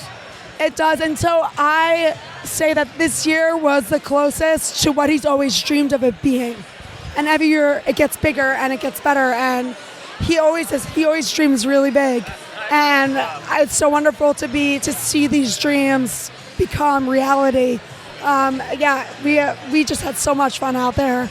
I don't know if you heard about it, but we put Coach's Corner up on the live stream, had a camera out there, and then the live stream gets to the giant screen over the pit area, and we had several people come and ask us, hey, we need like a seizure warning. Like, it was a party out there. It was a party. We had a whole professional production crew come out separate outside to set it up. We were there the night before until almost midnight, making sure that everything was set up for it, and it paid off. The sound system was great. For when you're running through it, it's one thing, but when you're also there for 24 hours, you want high quality things. We also want people to really enjoy it, so we want the sound to be crisp.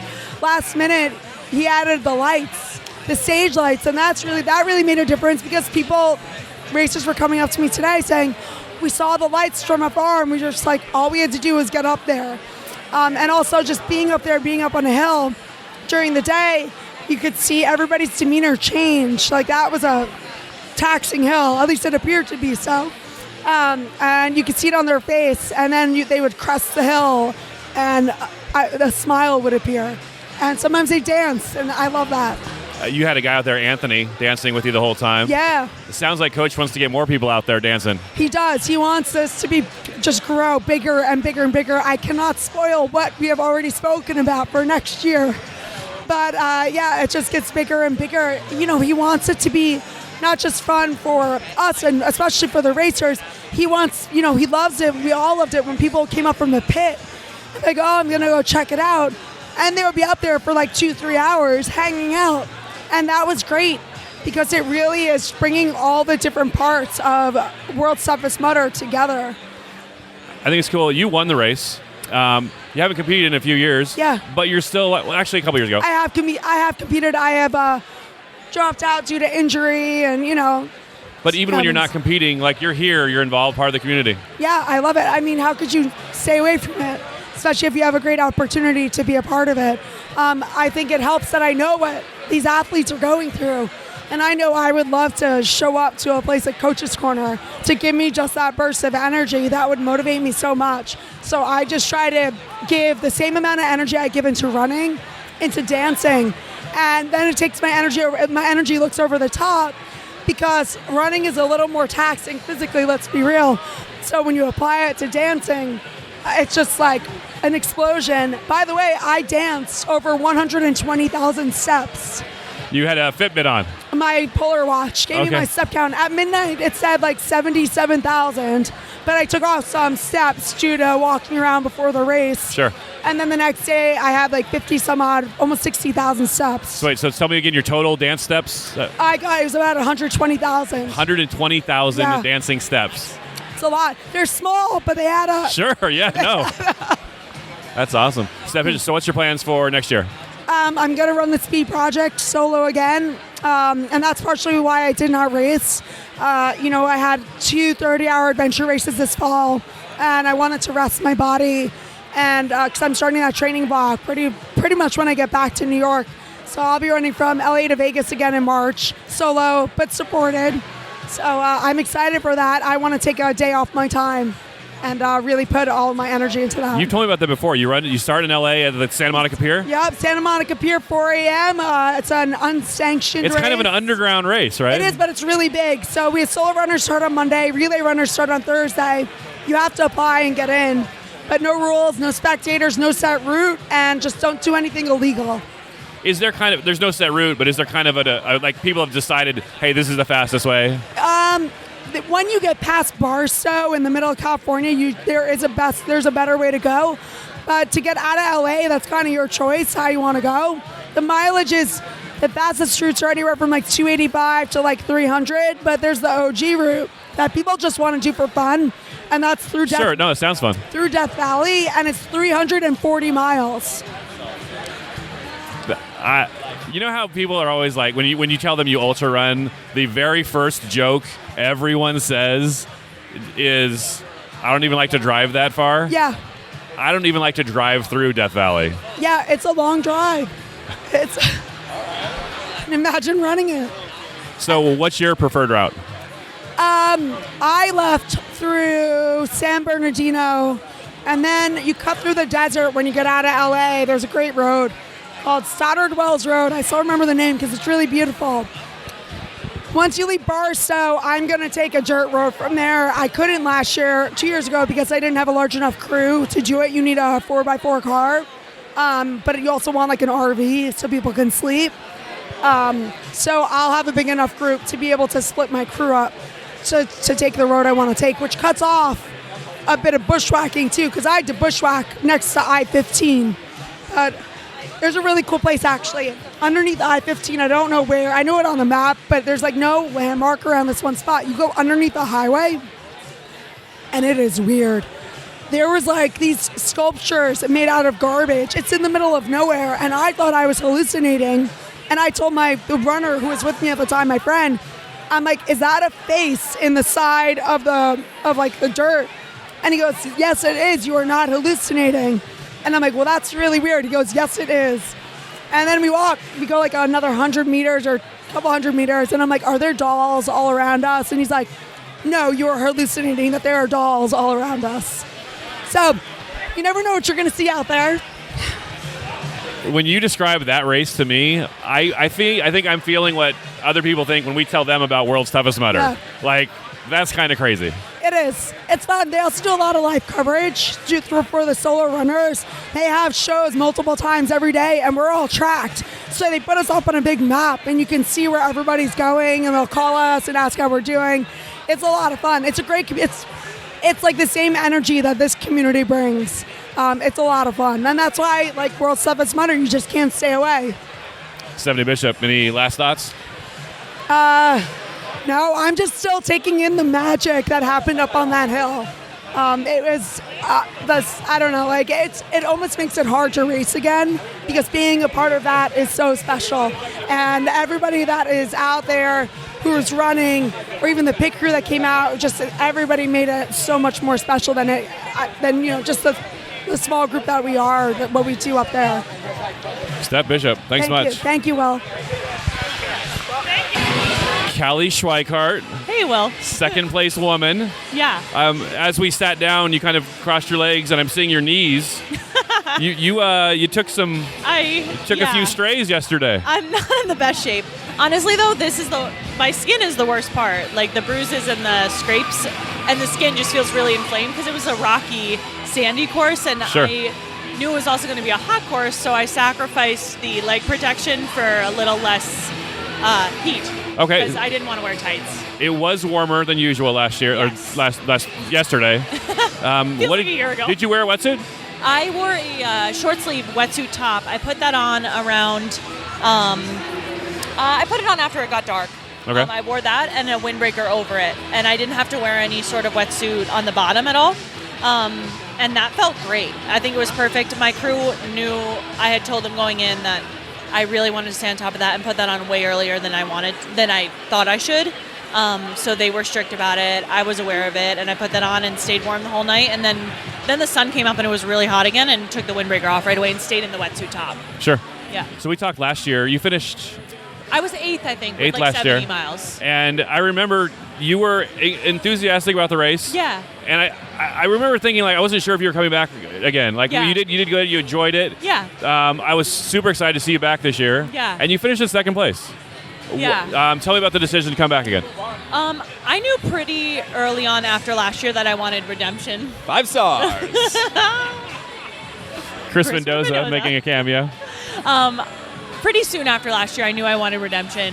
Sure. Getting hypothermia was not fun and not the way I wanted it to go. And I just had a feeling that I had a lot more in me. And so this year was kind of built up to this. So it feels really good to have it culminate in a result that I'm really proud of, for sure. Tell me about your race. How did it go? It was interesting. I'm not sure if I had food poisoning on Friday. I felt so bad. I didn't know if I was going to be able to race. Woke up on Saturday feeling okay, and was able to keep food down on Friday. So I just ate a bunch of simple carbs, but I just felt so sick. So I had no idea what was going to happen, but started the race and won the hot lap. And I didn't want to do that, but no one was going really fast. Okay, you don't accidentally win the hot lap, though. But like no one went really, it didn't feel like a push at all. Okay, sure. I was chilling, and no one else was pushing it. So usually you have at least one person who goes out and sprints for that. Who's there to win, right? No one I get did it. that. So Sure. it was me just in front. Chris was like 5 seconds behind me, so it wasn't a big deal. But it started good, and then it got really hot. And that was, besides the second to last lap, that was probably the darkest place I went to, was laps 4 through 6, when it was just so hot and I was just struggling to stay cool. My stomach was not working. My fuel plan from the get-go was messed up because I'm usually a good eater, but I had no desire to eat any bars or gels, which are my go-to. So I wasn't consuming many calories during the laps. I was relying on the ramen they made me once it got cold. And ginger ale. Ginger ale was a savior. And there's no way that race would have gone the way it did without the crew that I had. I had Andrew, my boyfriend, and he came into this taking it so seriously and was just like the most organized. And then my coach Ian came, and I feel like they balance each other out in terms of like Ian's very down to business and Andrew was a little more encouraging, like just two different personalities that helped keep me sane and in check. And then Once Chris's race was done, he was helping. His family was here. It was just such an amazing group of people that kept me going the entire time.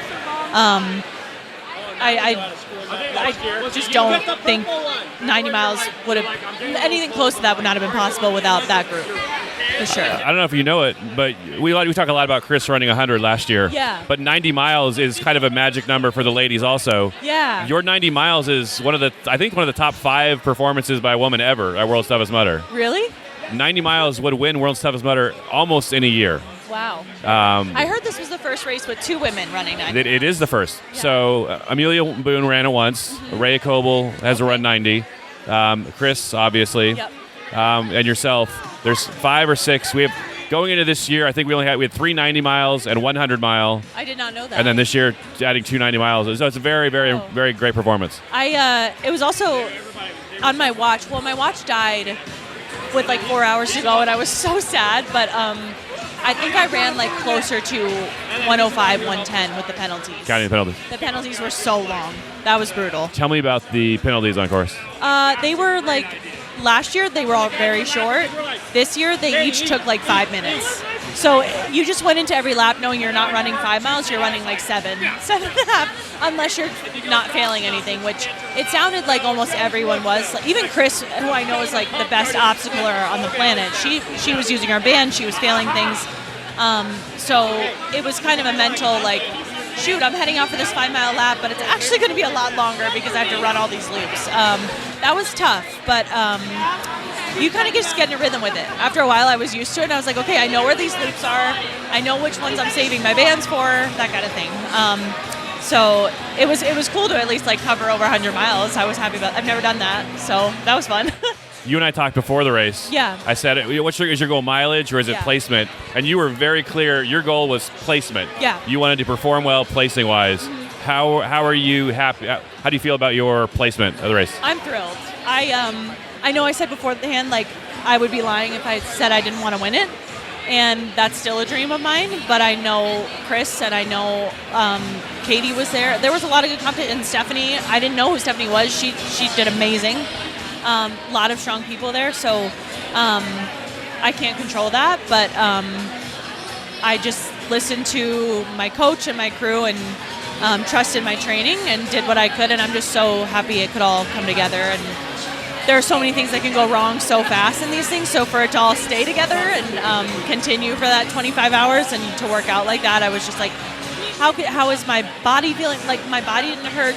I mean, I got achy, but, you know, you worry about an injury. You worry about just starting to throw up, and then you can't do anything about it. So for none of those things to come to fruition, I was like, wow, this is a good day. So I'm really proud of it, for sure. So second place with 90 miles. First place has 90 miles. Does that leave you with a little, hey, I have some unfinished business. I need to win this thing next year? Yeah, I mean, part of me really wants to come back and just try to win it. I had no idea that Chris ran 90 as well until the very end. I didn't know how close we were. Ian was pretty adamant on not letting me know my placement. Did not tell you what was going on? Not at all? I would try to get information out of him, and he would be like, don't worry about it. I'm like, come on, please. I knew for the most part I was in second for almost all the race, and then, or like the latter half, because Chris passed me, I think, 45 miles in or so. But Ian lied to me, and I didn't have to go out for that last lap to get second, and he knew that. I did not. So he was like, okay, you're in a great place. We're going to have to just do one more lap. And he tricked you into running 90. Yeah. And then I run up on Stephanie, third place, and she has the leader bib on. I'm like, did I get passed? Like, is she on her mile 92? And then I ran up to her, and I was like, Stephanie, how you feeling? Like, what? I'm trying to be casual. I'm like, what mile are you on? I'm like, so where you at? Just talking on the course. 85. And she said 85, and then I couldn't get it. I was like, what if she's lying to me? What if she's playing mind games? Gamesmanship. Right. But she I don't think she would do that, but part of me was like, oh my God, if I lose it here because I believed her. So then I had to push it, and my last lap ended up being my fastest since lap 9. So I was just so ready to be done. It's tough doing race math after 25 hours. Oh my gosh, numbers are so hard. And I was like, on my last lap, did he come in when I came in and they were announcing, I think the guy was like, just finished your 17th lap. I'm like, that's 85, right? I'm going for 90. Seriously, 17 times 5 should not be hard, but it is. Yeah. After 25 hours, you can't do it, right? Yeah. Yeah, so it was a whirlwind for sure. It was a lot. That's awesome. So we'll see you next year? That's the plan. I mean, I can't think of anything else I'd rather do, so yeah. Cali, any last thoughts? World's toughest? It's just a life-changing, it's such a whirlwind. Like, I'm so grateful for everything that happened this year. I'm grateful for what I learned last year, and I'm just, more than anything, I'm grateful for the people who came out to support me, because I don't know what I did to deserve these people in my life, to be honest. It was quite a special experience. Cali Schweikhart, thanks Thank much. you so much, Will. I'm so happy. Big Cali fan. It's Cali Day. Cali Day? It's Cali Day. It's Day after Cali World's Day. Katie Knight is celebrating Cali Day with us here at the World's Toughest Mudder Brunch. Yep. Katie, past World's Toughest Mudder champion. Yep. I was just talking to Cali, a new 90-miler for the women. Oh, You're also a 90-miler. Yep. Not this year, but a couple years ago. How was your race this year? It was fine. It was fine. Okay. How did you feel coming in, starting the race? So I signed up 3 days ago. Really? Yeah, so like this crew is the most amazing crew that I've ever raced and ran. Like we've done some other races, like back-to-back 50Ks. Like we did that last year when I lost my toenails. I don't know if you saw Sure, that. yeah. So like I was like, you know what? I'm just gonna go do it. Like I've been training not specifically for this. Sure. And I was like, all right, I'll jump in. And it felt good running. The obstacles and like penalty laps this year were a little different. I don't know if you heard. It's been mentioned, yeah. Yeah, it's been mentioned, I'm sure. But it was fun. Like, it's definitely a race you have to, like, train for. Sure. But I wanted to just jump in, and, like, the Tough Mudder community is so fun. And I wanted to just, jump in and see how I did, and, You've won the race before. Yeah. Like, you have nothing to prove to anybody. Yeah, I mean, anytime we go back to Vegas, I'm all in, like 100%. That was the most incredible, like, venue and, like, race I've ever been in. I think they're building houses on that venue now. So I don't know if we'll ever, like, we might do a Vegas event, but I don't know if it'll be there. Well, and they had, like, some country artists having a concert in Laughlin. Oh, yeah, Darius Rucker, I think. Yeah, so, like, the whole time we were running. It's a free show. Yeah, it was so fun. It, like, kind of kept you going, so it was fun. Awesome. How did this year compare to, like, previous years? This year was a lot less cold than last year. It was more comparable to the weather in Laughlin, which was nice. Yeah, last year was just really cold. But I mean, it's still like, even the community, like I said, like you're out on course, you're talking to everybody, like it's a good time. And like operation, I never did operation. I learned I'm like a champ at that. That was like, every time I got there, I was like, all right, let's go. It was so fun. Tell me about your operation technique. So you want to thread the pole all the way through until you get to the wall. You hit the wall, and then you find a ring. Okay. And then you slowly pull it out, yeah. So how'd you find out you were the champ? Like, did you get shocked? I did it. And the grappler, you throw it like a grenade every time. And I heard, like, because, like, I forget who told me that on course. They're like, throw it like a grenade. And I was like, I've never thrown a grenade, but in movies, that's how they throw it. Sure, yeah. And you know what? I have thrown 0 grenades as well. But when you say throw it like a grenade, I know exactly what you mean. Well, and I heard so I never did the penalty loop for that, but I heard it was so awful. So I was like, I don't want to go through a swamp. I don't want to do this. So we're going to throw this over that wall. Yeah. So you didn't get as good a finish this year as you had in past years. Yeah. Well, tell me about why. Yeah, I mean, like physically, I felt great pretty much the whole time. It was more of like a mental game. So we'll go back to the drawing board. I'm gonna start working with a coach. We're gonna really gear up for the Saudi race. For which race? The Saudi Arabia race. Have you heard sure, that one? Yeah. So that one's the 8-hour. So we're really gonna go hard and gun for that one. But yeah, I mean, just like being out there, it was fun to be out there. But yeah, I stopped at 7. I just stopped and was just like, okay, we're just gonna be done. Sure. So Saudi Arabia in February. Yep. Big prize purse. Yep. Big competition also. Yeah. It'll be a big crowd. How do you prepare differently for an 8-hour race, an important 8-hour race versus a 24-hour race? You run fast and you run hard. So, like I said, I'm gonna start working with a coach. I'm going back to the game board, and I'm gonna figure out what I need to do to get mentally tough enough again and physically for that. Like the obstacles this year were great. Like I was able to do most of them the whole night.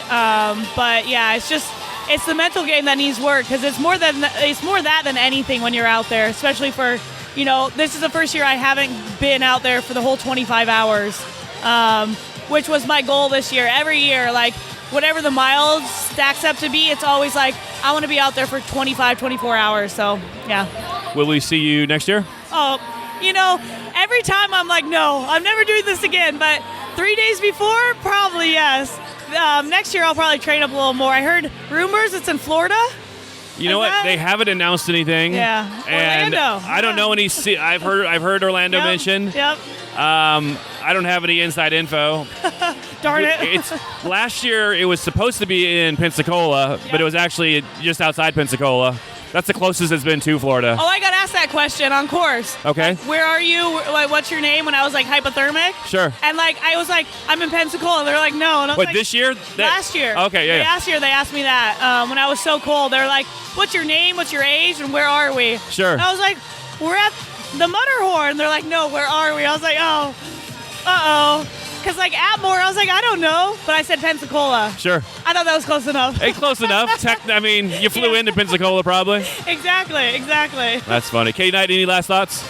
Everybody should come out and try one of these just to run it. Yeah, it's fun. Have you done it? Oh, absolutely. Yeah, that's what I thought. I love That's it. what I My best year was 2 years ago in Laughlin with you. Yeah, Laughlin. That's the dream. Love it. It was amazing. Yeah. Katie Knight, thanks much. Thank you so much. Kristopher Mendoza, past world's toughest mudder champion. Long time ago. Couple years. 5. Give or take, one pandemic ago. Okay, yeah, one pandemic. That's not very long. Trust me, I was already singing this, Leia. How was your race? Awful. Tell me about it. It went horrible. Okay. This last year has actually been able to train. It's been decent. Coming back from a bunch of injuries, all good. Happens. I actually got to train for most of the year. Okay. Felt pretty good. Probably did a little too much training. Overtrained. Probably in the last 2 months. And I came in. I got to 25 miles, and my body just cramped up. How many miles? It was 25. 25 miles. Okay. I only got to 25. That lap was awful. I don't even know if I was overheating. Something weird happened. Okay. Where my whole body was cramping. I felt super nauseous. Sure. Felt like throwing up. I actually never had this happen. I was climbing up Mutterhorn, thought I was going to pass out and throw up. It was weird. It was hot, but personally I didn't feel like it was that hot. I was drinking a bunch, so bad race. It was 25, and I was like, there's no way I'm going out for more. Were you able to go out for a finisher, or you were done? No, like I said, I overtrained a little bit, had a little hip issue. Sure. And I was like, it's not worth it. And at that point, I was crewing. Basically, I was like, I can either sit here, feel sorry for myself, but instead I decided to help crew Cali, who was pitting with us. Sure. I was helping with Katie, and then one of my good friends, Leia. It was our first time out here. And then Austin. Austin Azar. So he had his aunt and uncle with him. Okay. But didn't really have anyone else, so I was like, they're great people, and I wanted to see Austin finally win one. Sure. And I was like, I want to help him in any way possible. And so he was like my priority. Him and Cali were like priorities. One of the greatest, I don't have anything way to quantify this, but in my mind, one of the best years of World's Toughest Mudder was 2016 in Las Vegas. Oh. And that was the year you, Trevor, and Austin were the podium. Yep. And all three of you have won now. Finally. I told him, I was like, we all need to finally make it for a win. Super happy for Austin. Me too, yeah. I mean, he crushed it. He did awesome. I even told his aunt and uncle probably around midnight, I'm like, this is Austin's year. And he was still in second at that point, but he was good. He was so strong all day. You told me one time that ultra running or World Toughest, I don't know if you said ultra running or World Toughest Mudder, but it's about problem solving. Yep. And sometimes you have these problems, if your stomach's not going to fix, there's only so much you can do when your stomach is not cooperating. Yeah. Yeah, I mean, I think any other issue, if I was just stomach issues, I would have figured it out and kept going. My plan was to actually just walk the next lap. Sure. But I went in, laid down in the pit area, and my whole body was cramping, arms, stuff I barely use. Yeah. Triceps, abs, everything. It wasn't just a little leg cramp. A full body cramp. Wow. So I've never experienced that. It was really weird. What did you try to fix it? Was there any electrolytes, pickle juice, mustard, water? No good. Nothing. Wow, that's pretty wild. So, sometimes it just doesn't work out, and it is what it is, Sure. and live to fight another day. But it was fun. What about next year? See you back? We'll see. I mean, yeah, I got a 100-miler I want to do. Sure. Over the summer, but I love this race. I'll be back no matter what. Like, I'll be here. Sure. Whether I'm running or not, we'll see, but definitely going to be here. There's so many different ways you can do World's Toughest. I talked to Stef Bishop. She spent 24 hours dancing at a rave party at Coach's Corner. And honestly, like, I really enjoy crewing. It's a lot of fun, especially when I have a bunch of people. It's like it was a lot of fun. Even though, like, I was bummed that it wasn't out there racing, like, again, I could have felt sorry for myself, but it was just, like, so awesome to see Cali, who's, like, one of my good friends from back home. She's wanted this all year, so it's like, dude, if I couldn't be up there, like, she's going to be up there. And again, if on the guy side, if I can't win, Austin's the guy I want to win. So it's really cool to, see him finally get that. What would you say to somebody, first-timer, or never run? Someone's never run, hear a lot about it. What would you say to that guy that's thinking about World's Toughest? I mean, I was that guy. I was a person who never ran, was not into fitness. You went from, like, regular guy to literal World's Toughest Mudder champion. Yeah, I was just in dental school, kind of stressed. I needed an outlet, so then I was like, heard about this 24-hour race and was like, hey, let's see what I can do. Let me give you an example. The first year I go to World's Toughest Mudder, my parents are crewing for me. None of us know what we're doing. After like 15 or 20 miles, I sat down and had a chicken and broccoli dinner because I was like, yeah, I'm just going to eat dinner like a normal person and then go back out and run. During the race? During the race. I'm eating broccoli because I had no idea what I was doing. Yeah, I've learned a little bit since Sure. then. No, absolutely. But that was my first, I mean. How many miles did you do your first year? 50. 50 miles. A good year for a regular guy. Yeah. But nowhere near. Yeah. And, like, that was the sandstorm year. Like, I didn't bring the right equipment. So, for a first-timer, get plugged in the Facebook group, ask questions, because equipment's a big part of it, and just train your butt off. Because, that first year, I had to stop for, like, 6 hours to get warm. They're starting the brunch here. Any last thoughts before we go? 5 stars. Fran Chiorando. Will Hicks. You and I spent 26 hours on air. I think 26 and a half. 26 and change. You're just at the Champions Brunch. What did you think of the brunch? So good. So good. Love the location. That was your line. Love the location. Yeah? Yeah, last year it was nice, but it was inside. The inside was too small, and this is really fun. And I was like, I'm coming to Texas. I want to see Texas things. And we're inside a livestock market, and it feels very Texas. And the floor is dirt. The floor is dirt. There are bleachers surrounding it. I'm sure that they send cattle through where we're standing right now. They trot around, show ponies. Well, cattle. So yeah, I love it. I think the animals that aren't for show necessarily. I know, to be eaten. Yeah, I know. But anyway, it's good. It's busy. Everyone's in high spirits, and it's lovely. We just finished. A lot of awards. A lot of fun awards. A lot of fun awards. Some are kind of goofy. Some are silly. Yeah, but that's the point of Tough Mudder, isn't it? It's in the DNA of the event. It is, and I'm glad to see it still continuing, and it's one of the things that makes the brand really special. That's, every brand has its own identity, and yet this one manages to be insanely tough without having to talk about being tough. It's your second year working as part of the broadcast team, World's Toughest Mudder. What did you think for your second year? Well, I knew what was coming. And I was looking forward to it, but I knew what was coming. But it was great. I actually found this year easier than last year. I think the weather played a huge part. I did have like a 3-minute window where I started to fall asleep, but it was great fun. The athletes were great. Everything went really smoothly. And to a point, it started to feel like things are going a bit too smoothly. And then the Michael shoot happened, and that was amazing. It was so much fun, and I got to be a massive nerd, so I loved it. We kind of joked about it during the broadcast, but the race beginning at midnight is a real thing. It is a real thing. But actually, the race began at midnight this year, but I think the race actually began at 5 a.m. What happened at 5 a.m.?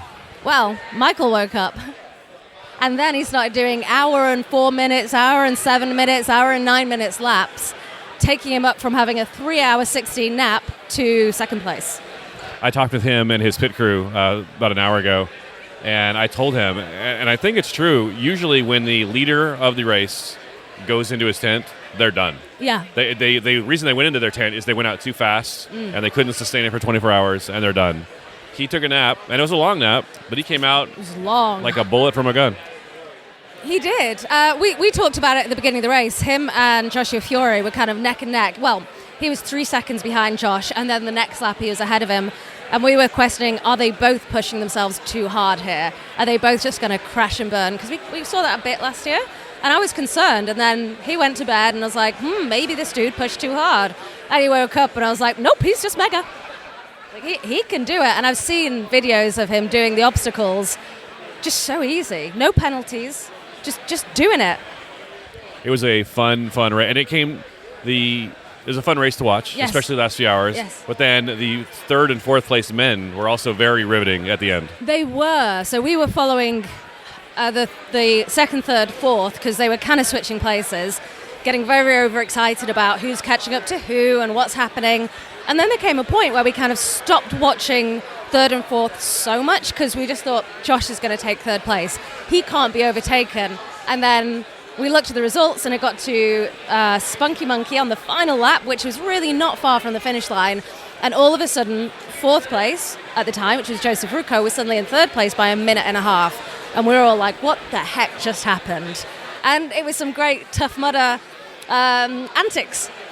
And he'd used a band, he'd swapped it, and he'd leapfrogged the obstacle and secured a head start. He did it again at Matterhorn, I think. And, yeah, got a big lead. Heartbreaking, seeing Josh cross the finish line. Seeing Josh cross the finish line thinking he was in 3rd. He also has a couple of broken ribs now. He did, I think, 2 or 3 laps with broken ribs. Crossing the finish line in intense pain, thinking he'd got 3rd place, and then seeing Rucco there and his face, I just wanted to hug him.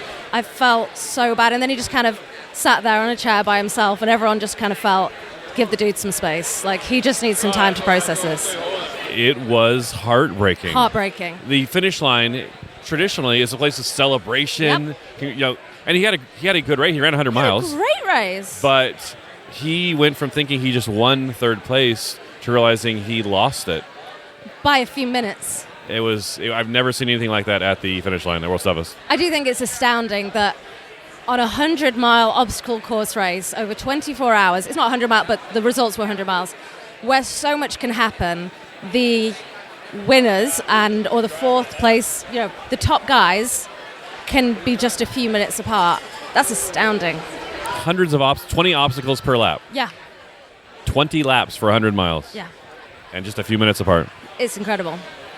Fran, you also have a podcast. Do you want to plug that? Tell us about it. Indeed, I do. I do the OCR-WC podcast for the Obstacle Course Racing World Championships.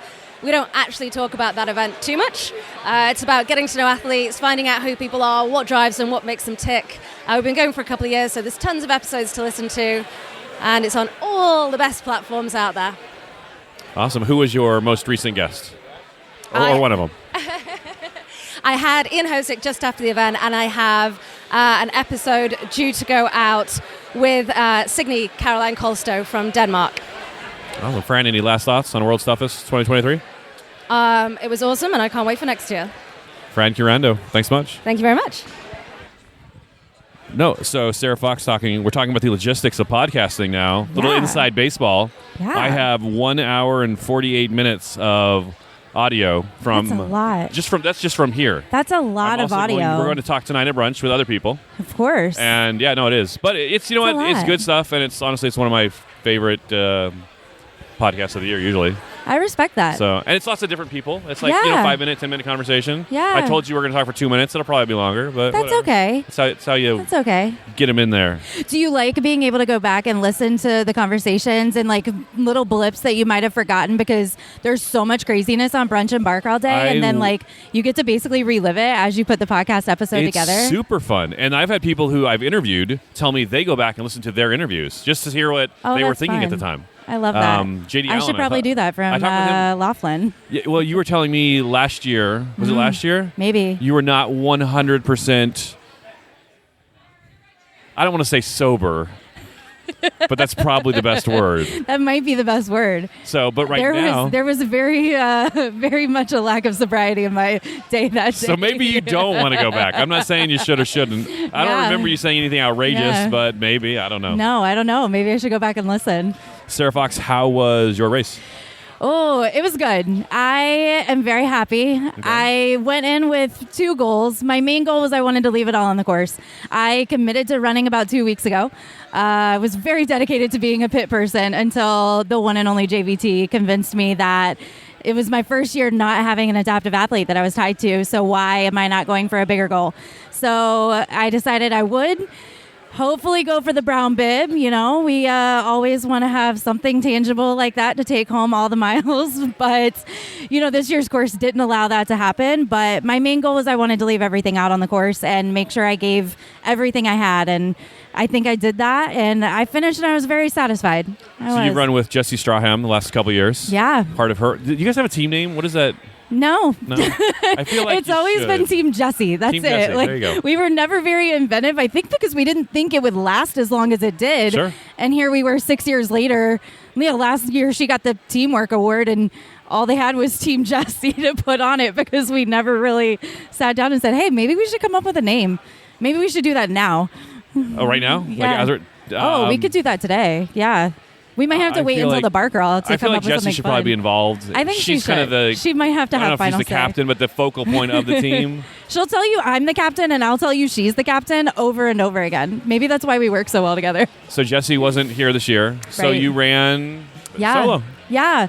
Well, I had an amazing group of people that I ran with. We did a team, not an official team, but we all stuck together start to finish, which was super fun. Got to push each other. I feel like that's the best way to do it. Like there's no wrong way to do World's Toughest Mudder. Sure. But having a group of people, you're all in it, and you know, like, hey, I've got someone to help me over this wall. I got someone who I know is going to be able to like help me up Everest. Otherwise, because if you're by yourself, I mean, there are a lot of people. Most people run by themselves. Yeah, that's the great thing. It is nice to have 2 or 3 people that you know. Hey, we're in this together. Yeah. I mean, I go back and forth, right? Because it's hard to find people that you pace with on the running portion, but then you don't want to be by yourself. Say at Dublin, heaven forbid our angels aren't there for 1 minute when you need them, you know, and going in very laughably undertrained, I was like, well, do I really want to go out solo and hope there's nice people behind me, or go out, know I'm going to have fun with the crew I'm with, know I can get through the obstacles, maybe I'll be slower than the people I'm with, maybe I'll be faster, who cares at that point, right? Like, go out, give your best, have some fun, and that's all we can ask for, and a team makes that possible. You mentioned the course was tough this year. Yeah. What did you think about it? Yeah. You know, I actually really liked the course design. I thought the actual 5-mile course was fantastic. A good ratio of flats, hills. You know, you had a couple of solid climbs that you had to push through, but a lot of rolling hills. So I thought that was really good. I enjoyed the layout of the obstacles. You know, I think the word that everybody's cursing right now is penalties. So I think we're all in agreement that the penalties were a little steep this year. But that's also what you get when, as a community, you decide to complain on one end of the spectrum. You can't expect the course directors, when they're Chris and Jen, to come back and go, hey, let's meet in the middle. No, they're going to give us the middle finger, and that's what they did. How long have you been running World's Toughest? How many years though? This was 7, including COVID, so really 6. So you know, and I let me tell you what I think, and you tell me if you agree. There seems like ebbs and flows of a couple of easy years. Yeah. Then people are like getting way too many miles. Yeah. I say air quotes, too many miles. Then way hard. Yeah. And then it kind of goes back. It's back and forth. For sure. And it's like it goes in waves. And I think right now, this year, maybe next year, we're on kind of a harder. Yeah. Right? Yeah, now, I mean, you heard Chris say he didn't want people to hit 100 miles this year. The race director said sure to do his best on that. And yet we still had, top 5 guys hit 100 plus? 500 milers. So that's Austin going for 105? So 2 years ago was the record. Yeah. 6 men hit 100. Yeah. Last year, 5 men and 1 woman. Yeah. And then this year, 5 men. Yeah. I do want to talk to Chris and find out how many miles she actually ran for her 90, because Stephanie Bland for 85 did 108 according to her Garmin. Stephanie Bland, 3rd place woman. Yeah. 108 miles on her Garmin Yeah. for an 85-mile finish. 85 third place finish. That's remarkable. So you got to wonder, how many did Chris end up running? Then again, 90. Chris is extremely proficient. I watched her do, the variation of hanging tough, well swung, Sure. the trapeze bar onto the cargo net with a slice of pizza in her mouth. So last year we got the pizza going up Everest. I don't think that was enough for her. She heard a lot about it all year, so she just had to come back and one-up it. So I watched her swing on a trapeze bar and then crawl across the cargo net like it was nothing with a piece of pizza sticking out of her mouth. Epic. I was watching the live stream, and I saw her go across swinging tips. Yeah. I have a hard time going across swinging tips on a good day when I'm fresh. I'm saying. And she is very, very strong. I'm saying. And one of the nicest people. We braided her hair before the start of the race and got to chit-chat, and just one of the coolest people ever. Just so calm, so kind. You got to love somebody like that being up on the podium. We're big fans of Chris Rogloski. We are. So what do you think about next year? Central Florida, will you be there? Oh, I mean, I'll be there. You can't not be there. Whether I run or not, you know. Again, the brown bib is something that's eluded me for a lot of years. If I decide today to do it, I've got a lot of time to actually train versus 2 weeks. Sarah, so I know maybe. that struggle. Yeah. My first year at World's Toughest Mudder, 2015, I got 15 miles. Yeah. I was not going with someone in a wheelchair. I was by myself as an able-bodied young man, and I only got 15 miles. Yeah. And that was 2015. I finally got it 2021. So 7 years of some events. time. I think, though, like, you also learn, right, as you do it. You learn how to be more efficient. You learn the nutrition for your body, the hydration. You know, I'm super excited. This year was the first time I had calories in my body versus, you know, I'm always worried about everybody else on our team. Can everybody keep going? And sometimes I forget to eat, which is the weirdest thing to say because, like, I love food. So, how do you forget to eat? On course? No, 100%. Yeah. So, like, this year I was super dialed in with that, which was exciting considering I haven't trained for that. So, yeah, I mean, you know, you do it over and over again. 2015 was my first one as well, actually. So, like, for like 9 years later, you know, should probably be pretty good at efficiency. Yeah, but you've been working with Jesse for several years, and you're not even looking to get 50 miles in those years. So nutrition is the one thing. Don't go back and watch those episodes because when Meryl sponsored us in Vegas, that was her goal. She really wanted to hit 50. She told CBS when they interviewed her she was going to hit 50. And I mean, there's still, you know, we always want to do that, but you can't control everything, as we saw out here this year, right? Like, we don't have control over everything that happens. But, yeah, wheelchair athlete at 50 miles would be pretty cool to see. But we're happy to pass that torch. We had, I want to say, 2 athletes, 2 or 3 in the adaptive category this year get 30 miles. We did. Tommy and Alex. Yeah, that's both exciting. did. Yeah, Tommy has an amputated arm above the elbow, and we got to see him out on course. I actually got to see him on course in the middle of the night, so he was still cruising and crushing, and he was already wearing his 25-mile silver bib, which it brought a little bit of a tear to my eye because that's something Jesse and I worked hard for, and to see that happen mid-race was really... It just gave me a little pep in my step. My very wobbly step as I was already hobbling, but there you go. I did not know Tommy was an amputee, and he comes through the finish line, and he's waving an arm. And did he borrow it from somebody? It was like a rubber arm, I think. I don't know. It was clearly a gag, but I'm sitting there, and I'm like, what is going on? Like, I just couldn't...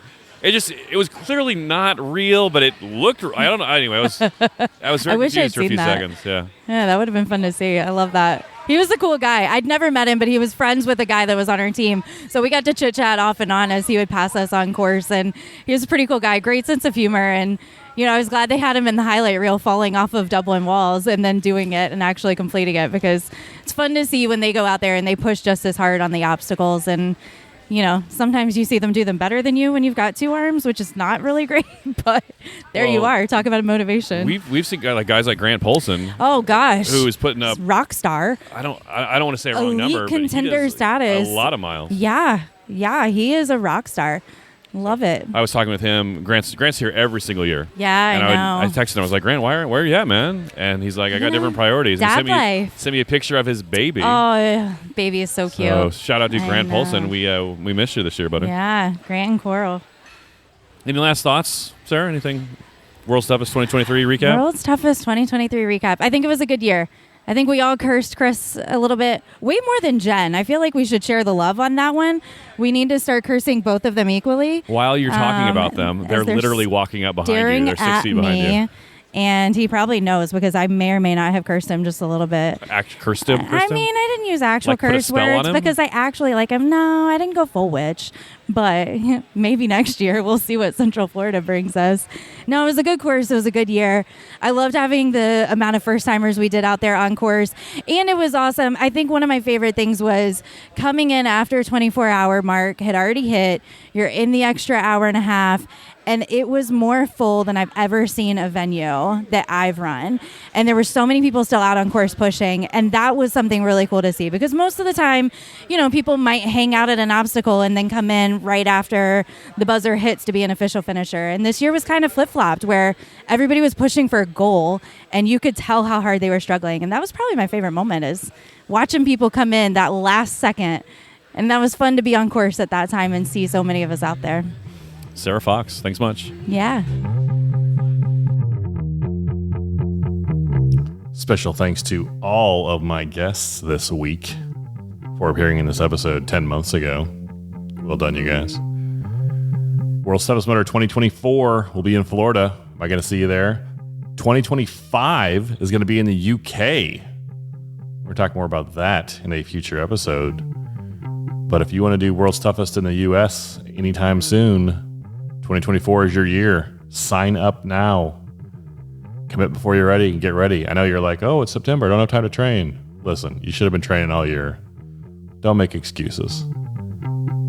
You heard people. Some people, Katie Knight, 3 days of training. She's out there. I would love to see you in Florida. November 2024, World's Toughest Mudder. Leave us a review for the podcast, Apple Podcasts or Spotify. Follow us on Instagram at the OCR Report. Listen to OCR Talk tomorrow. Brand new episode, 30 podcasts, 30 days. I will talk with you soon. Go spend time with someone you love.